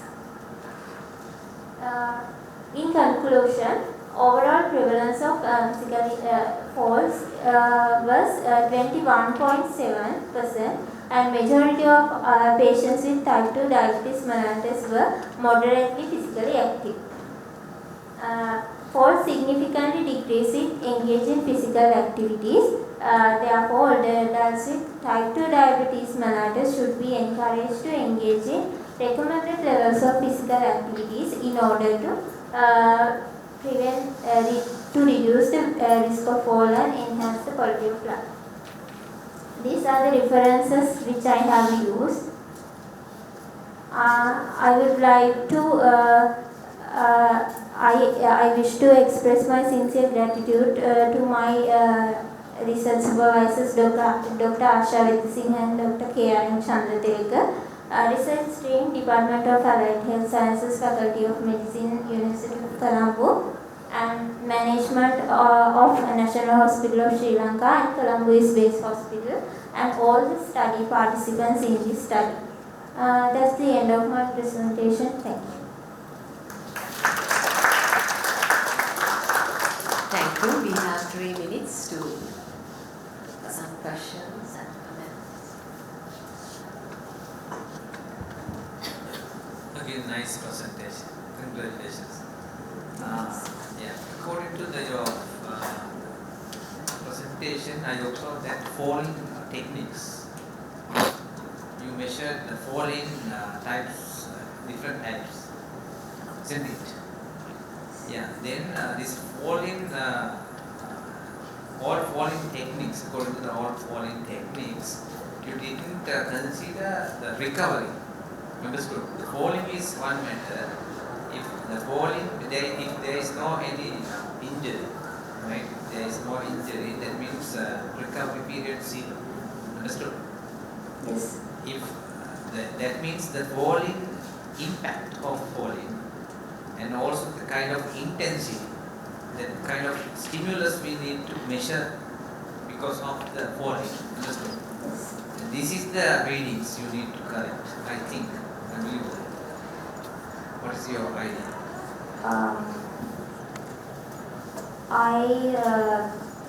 I included, I assessed the falls history by using interview administered questionnaire, and I included some questions regarding the injuries and type of medical type of professional evaluations after falls, but I did not include it to this presentation. As I remember, the majority of the falls results bruises, and 30% of falls results fractures. It doesn't matter. That means if falling 100 times, if there is no injury, there is no impact, that means this reading is not valid. Understood? So we need to consider the recovery. Congratulations for your presentation. Just interested to know, what was your thinking behind? So your hypothesis is the more the physical activity you do, the lesser number of falls, is it? Yes, madam. According to many research findings, they identified as exercises and both exercises and engaging physical activities lead to reduce the fall state. And some studies identified that both the lower physical activities and engaging vigorous physical activities increase the rate of number of falls. It means a U-shaped relationship. The hypothesis according to the majority of the study findings. Right, thank you. Just one comment. It would have been nicer if you have taken into account the other confounding factors which would have contributed to the falls, as the my other colleague really pointed out, the impact of falls, which is rather more important than the number of falls as well. So I was interested in why diabetes as well, but Madam Chairperson has not allowed me for that, so I would not ask that question. Thank you. Thank you. Okay, thank you. Thank you for the presentation. Moving on to the next presentation, which is on which is titled Comparison of Health-Related Physical Fitness Components in Young Male Rugby and Soccer Players in KDU. Authors are R.B. Silva, aka Ms. Bandaranaike, AVP Perera, and R.P. Silva will be presenting. Good morning, everyone. So I'm here today to present our final year research project, which is health-related and skill-related fitness components among male rugby and soccer players of the General Sir John Kotelawala Defence University. So I'm Praveena and my research partner was AK Mrs. Bandaranaike, and our research was supervised by Mrs. ADP Perera. So we all know that physical fitness is a very important parameter when it comes to athletes, athletic potential and athletic performance. So when it comes to the physical fitness, it's basically formed of two components. Number one, it would be health-related physical fitness components, and number two would be skill-related physical fitness components. So basically both are equally important for the performance. So when we talk about the two sports we have selected, so given the popularity and the professionalism of the rugby and soccer in Sri Lanka, obviously next to cricket, so we thought it would be better to use these two sports for this comparison. So as we know, in the Sri Lankan university level and also in the school level, these two sports are becoming rapidly popular. I hope you might have seen the Rugby Schools League, which was over recently, which was a very heated season. So I think that's why we selected these two sports specifically. So furthermore, when we did the background checking, we found that according to the available literature up to date, there are no studies have been carried out to compare these physical fitness components between the players of these two sports in the Sri Lankan context. So ours is the very first of its kind to be carried out in Sri Lanka when we talk about comparison of the physical fitness components of the rugby and soccer players. So moving on to objectives, our general objective was to compare the physical fitness components among these two groups. So the specific objectives, as has been listed, we wanted to compare the health-related fitness components, which are the body composition, muscular strength, muscular endurance, and the aerobic fitness. You may also call it the cardiorespiratory endurance or the VO2 max of the rugby and soccer players between them.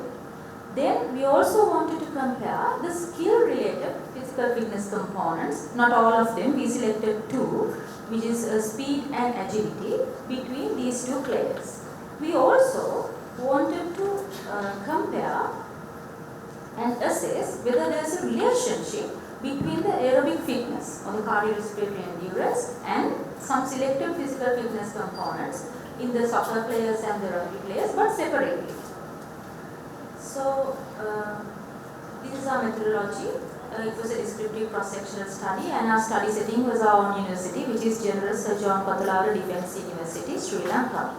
So our study population consisted of male players of the university rugby and soccer team. They were all aged between 20 to 25 years. And our sample size consisted of 30 subjects, which we have decided with the previous literature. And for the sampling, we used a simple random sampling method using a random number generator. So these are the components we have measured. We have measured the body composition, muscular strength, muscular endurance, cardiorespiratory endurance, agility and speed. So for the measuring of the, actually we were very careful enough to use standardized and validated tools according to the available technology and resources Especially we try to use the gold standards to get these measurements. So when it comes to body composition, we use the bioelectrical impedance analyzer, and for the muscular strength, we subcategorize the muscular strength into upper body muscular strength and lower body muscular strength. So to measure the upper body muscular strength, we use the repetition maximum using bench press, and for the lower body, we use the repetition maximum using a leg press.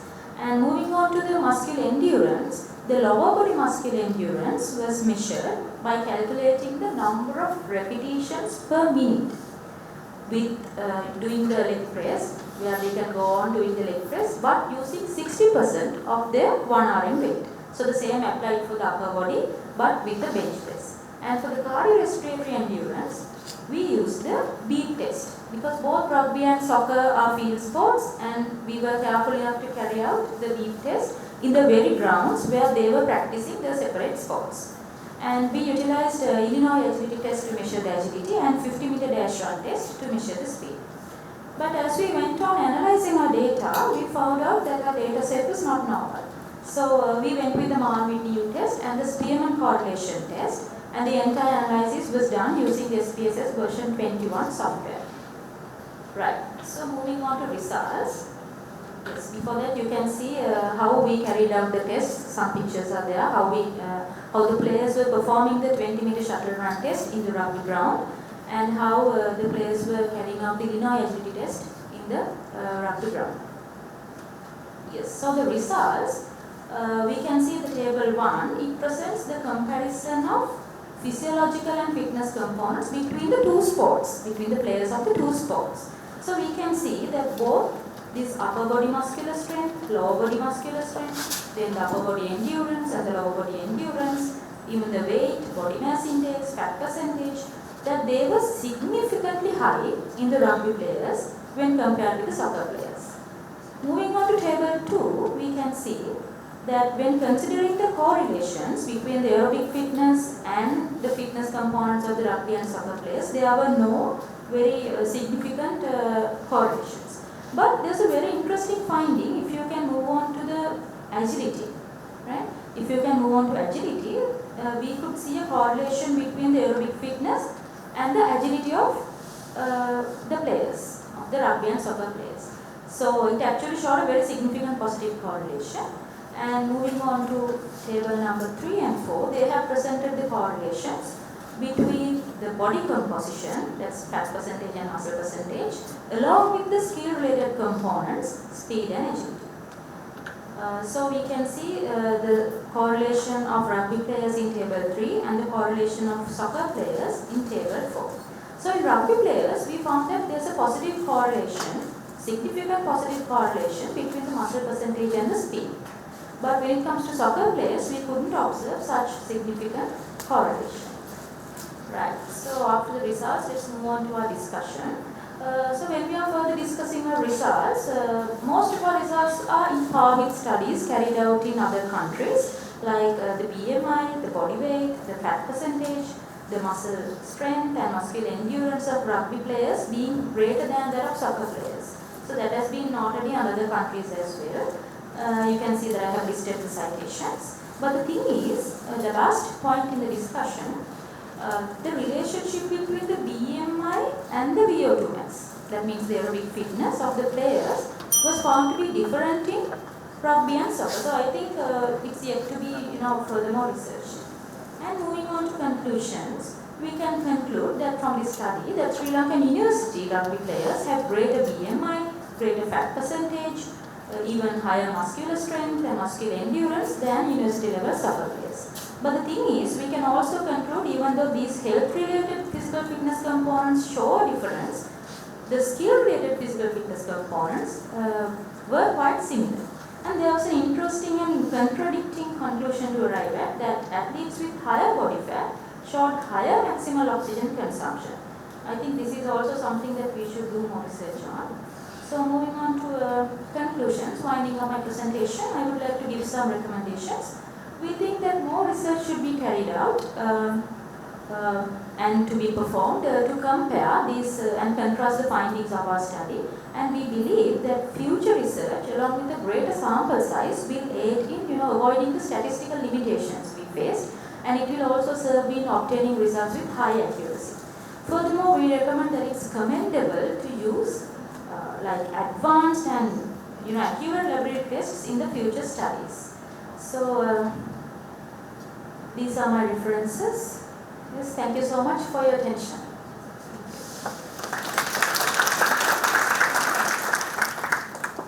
Yeah, we have 3 minutes for questions, comments, suggestions. Thank you for your presentation, well done. Now, when you recruit participants, did you consider about their duration of playing, their training intensity? Because certainly the rugby players and the soccer players will have more changes in those. So, did you consider that? Yes, of course, Madam, we did. We included into our inclusion criteria actually.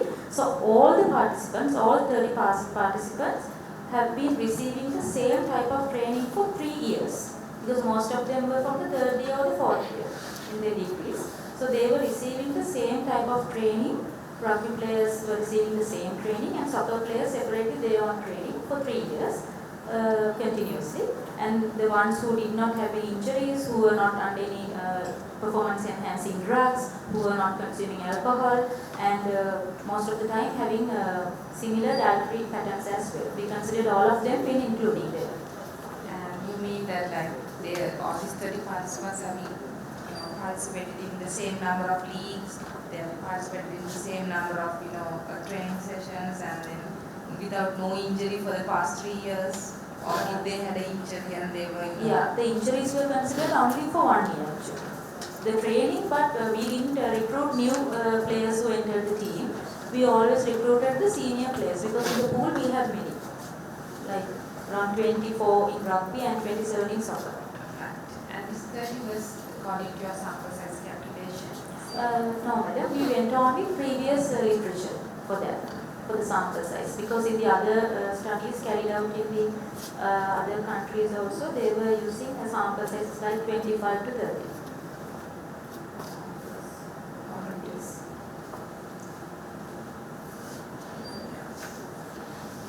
Thank you very much again.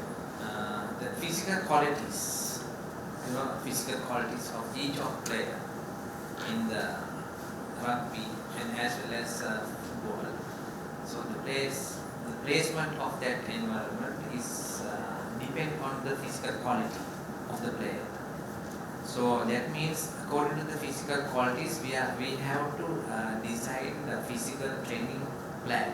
Yes, exactly. Yeah, and also according to the placement of that environment, sport venue, that according to the physical quality, skill related fitness also different. Yeah.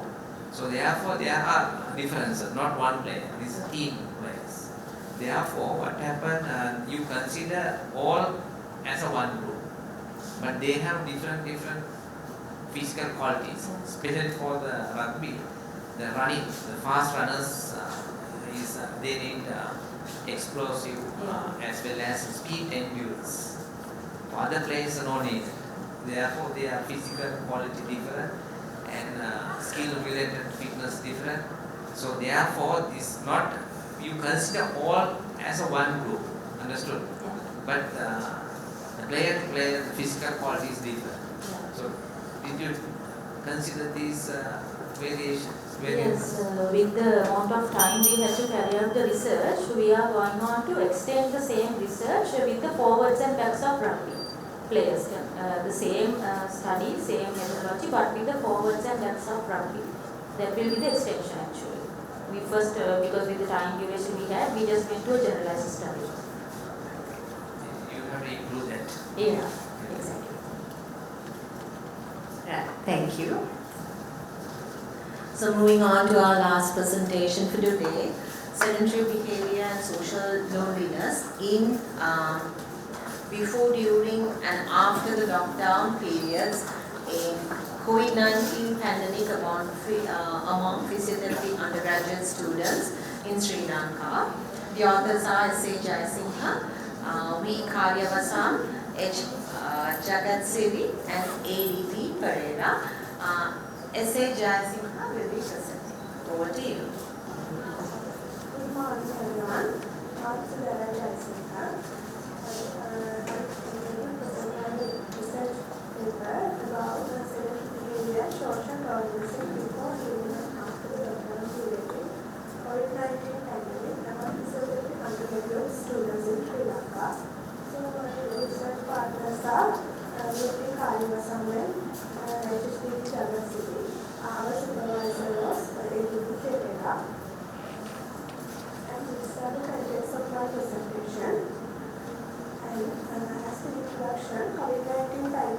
virus disease caused due to respiratory infection.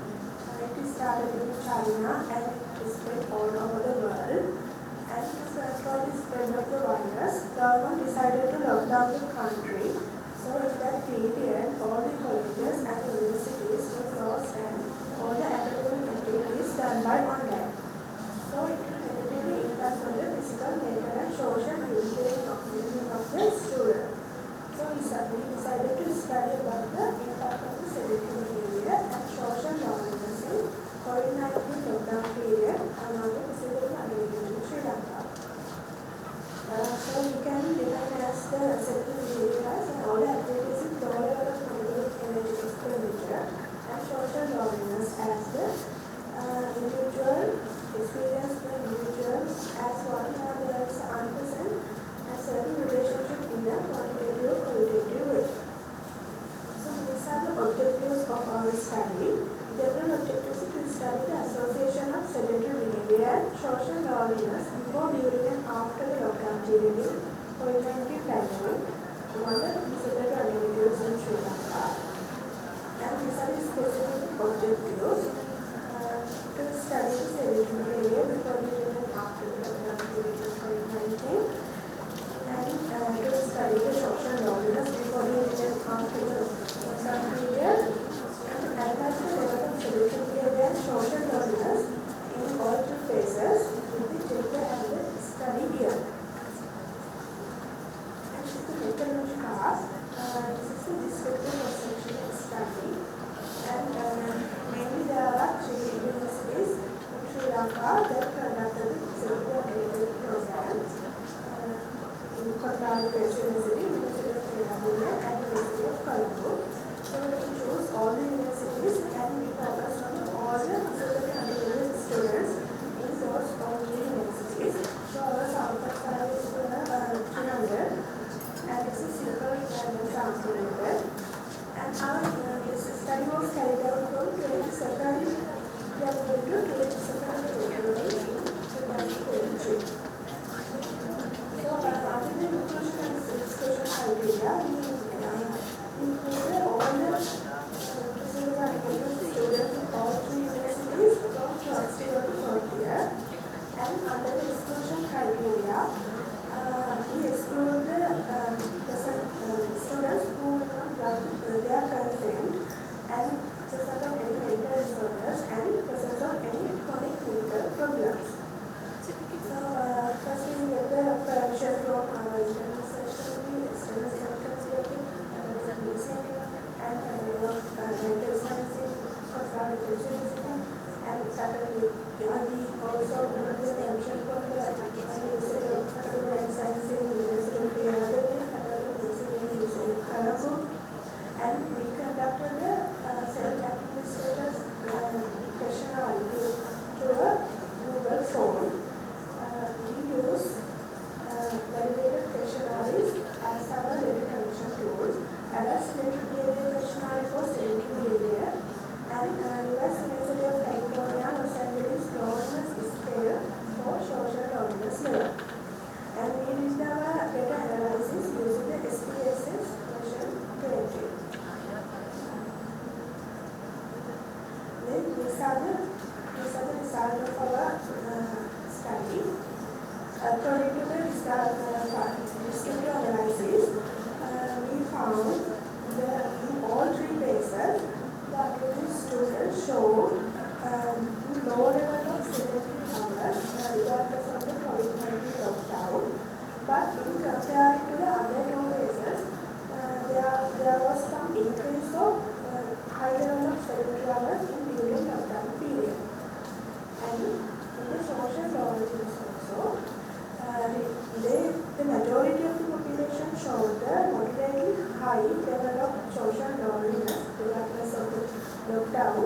But in comparing to the before and after lockdown, there is an increase of high level of social loneliness in the during lockdown period. So during this statistical analysis, it is a comparison of sedentary behavior and social loneliness in Jayaweera study here. So we found study the significant difference between gender and sedentary behavior on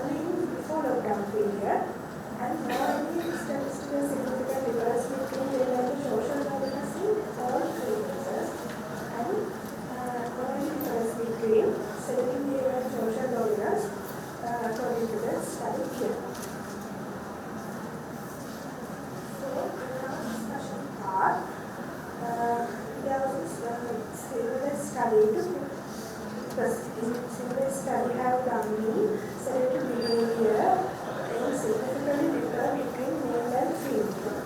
And the present studies are showing sedentary behavior did not differ based on the study here in all cases. So similar to this study, there are also previous study conducted among persons in Spanish University. And the present study showed the highest percentage of floral loudness was shown in before lockdown when compared to the after lockdown, which is similar to previous studies. And similar to the present study, have shown that female students experience greater degree of social loneliness than the male students during lockdown. So in contrast to our study, they stated that the social loneliness associated with physical inactivity in the following students. So according to some findings, so we can conclude that most of the Sri Lankan physiotherapy undergraduates spend less sedentary hours regardless of COVID-19 pandemic. However, compared to the other two phases, there is a decrease of sedentary hours during the lockdown period. And they showed more social loneliness during the lockdown period rather than the other two phases. So we can recommend them as to advise them to make aware of benefits of social connection, avoid sedentary activities, and engage in physical activities in order to improve their quality of life. And we also suggest to create health promotion activities inside their universities to promote their lifestyle and their general fitness as physiotherapy students. So these are the references I use. And finally, I would like to say gratitude to all the participants who have participated in this, and our supervisor and all the employees and students of the Faculty of Science in the Kotelawala and University of Colombo and University of Perera. Thank you. We can accommodate a couple of questions. Thank you. Well done in your presentation. Now, when you're doing your data collection, you have collected data of pre-lockdown, lockdown, and after lockdown. So, what was the estimated time duration that you have, got your participants to recall back? Because this is on 2023, and I assume you take the lockdown in 2000. Is that what you took, or can you explain a little bit about that? We have mentioned the time period on the questionnaire form 2020 March. From March to 2021 March is the lockdown period. Before the 2020 March 20, 1 week is the pre-lockdown. And after the 2021 March is the after lockdown period. So this data collection was taken place in 2023, is that correct? So that means you are asking something for 3 years. So I think that's one major limitation that you get your participants to look at. Sometimes students might not remember. So I think when you're doing it again, when you're trying to improve your study, I think that should be considered very thoroughly when you're taking your data. Right. Thank you. Thank you. Right. I have one question about research gap. Understood. And especially the social loneliness depend on lockdown. Understood. There is no way to communicate with people. Therefore, your research gap a little bit close to zero level. So, but however, your approach, scientific approach to identify the facts, very important. You said you have used a validated tool. Is it a pre-validated tool? Is it something that you have created? Also pre-validated questionnaires. That is something that you have created. No, it's already validated questionnaires. Validated for which category? Geography? And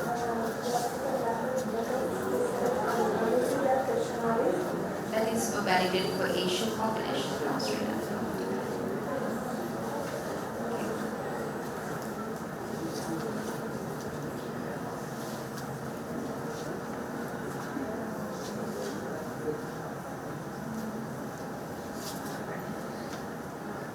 Thank you. So this brings us to the end of session 1, technical session 1. And let me thank all the participants and the array and the quality of topics and the discussion that went on. Really commendable. One small suggestion, what I saw, one observation, the sample size calculations. You can't take sample size calculations from literature because this is not just a present here, no? Your findings you have to publish and take it out beyond KU. So do a proper sample size calculation and be aware of the biases that can happen. And also let me introduce you thank the panel of judges. I didn't mention their names before. That's because the judges are hidden people. Okay. So today we had Dr. A.W.S. Chandana, Head of Department of Sports Sciences and Physical Education in Sabaragamu University of Sri Lanka. Ms. J.L.R. Jayaweera, Senior Lecturer, Faculty of Medicine, University of Colombo. Dr. Amari Sidalpadalu, Senior Lecturer in Pediatrics, Consultant Pediatrician, Faculty of Medicine, KDU. Thank you. Yes. So, and also I would like to thank the organizers for a really wonderful event. Thank you. Ladies and gentlemen, we have now come to the end of technical session of Department of Physiotherapy. Before concluding the session, may I now have the honor of inviting Dr. Anuji Gamage, the chairperson of the session, to award the certificates for the presenters.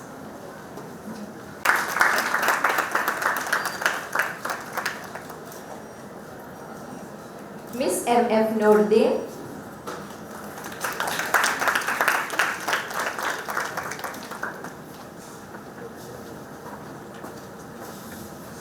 Mr. K.S.L. Silva,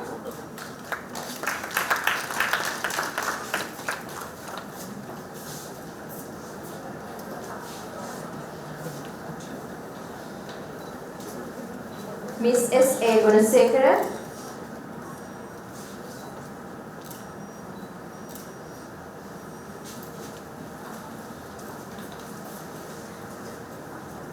Ms. T.R.C. Fernando,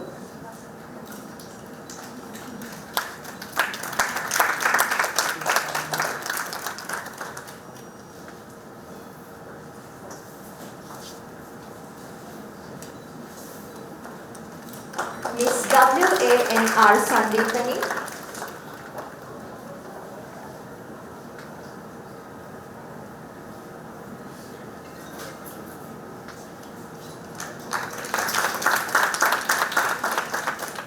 Ms. R.P. Sirivardhana,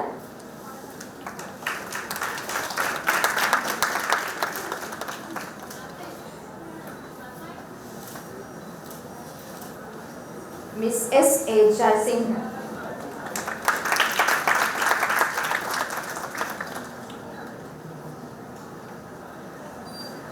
of judges to accept their memento as tokens of appreciation. Dr. A.W.S. Chandana, Head of the Department of Sports Science and Physical Education in Sabaragamu University.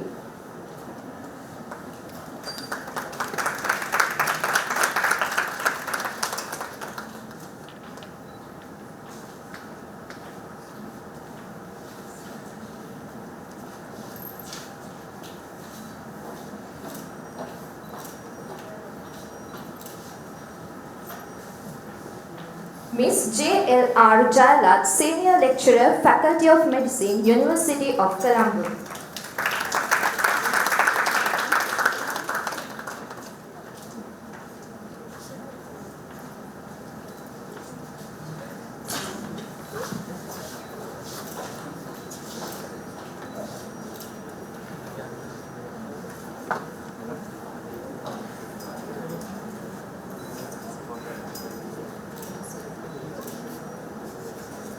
Dr. Amarasinghe, Senior Lecturer, Faculty of Medicine, General Sir John Kotelawala, Defence University.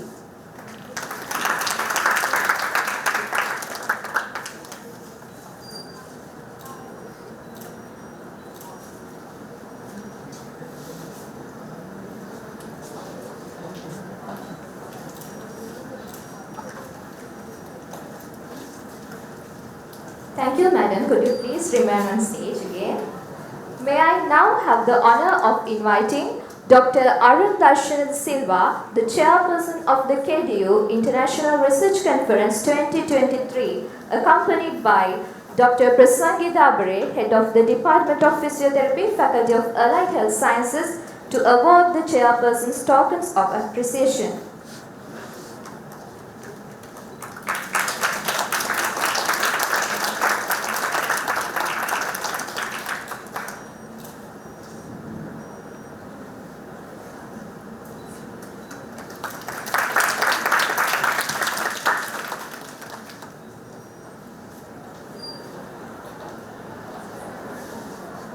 Organizing committee, I would like to express my sincere thanks to the chairperson for her invaluable participation and cooperation to the technical session. Also, I would like to forward our gratitude to the panel of judges and all the presenters who presented their interesting research work to make the session a success. Just as importantly, I would like to thank for the audience for your participation and encouragement for making interesting and engaging session today. With that, we conclude the technical session of Department of Physiotherapy International Research Conference, General Sir John Kotelawala, Defence University 2023. Ladies and gentlemen, to remark the closing of this ceremony, please rise for the national anthem. Sri Lanka Mata, Sri Lanka, Namo, Namo, Namo, Namo Mata. Sundar Siri Barini, Surati Ati Sobhamana Lanka. Danya Danya Dekamal Palatu Piri Jaya Bhumiya Ramya. Apahata Sangha Siri Seta Sadhana, Jeevanaye Mata. Kirigadu Mena Apavakti Puja, Namo Namo Mata. Apta Sri Lanka, Namo Namo Namo Namo Mata. Upave Apta Vidya, Upave Apta Satya, Upave Apta Shakti, Apahata Tula Bhakti, Upapa Aloke,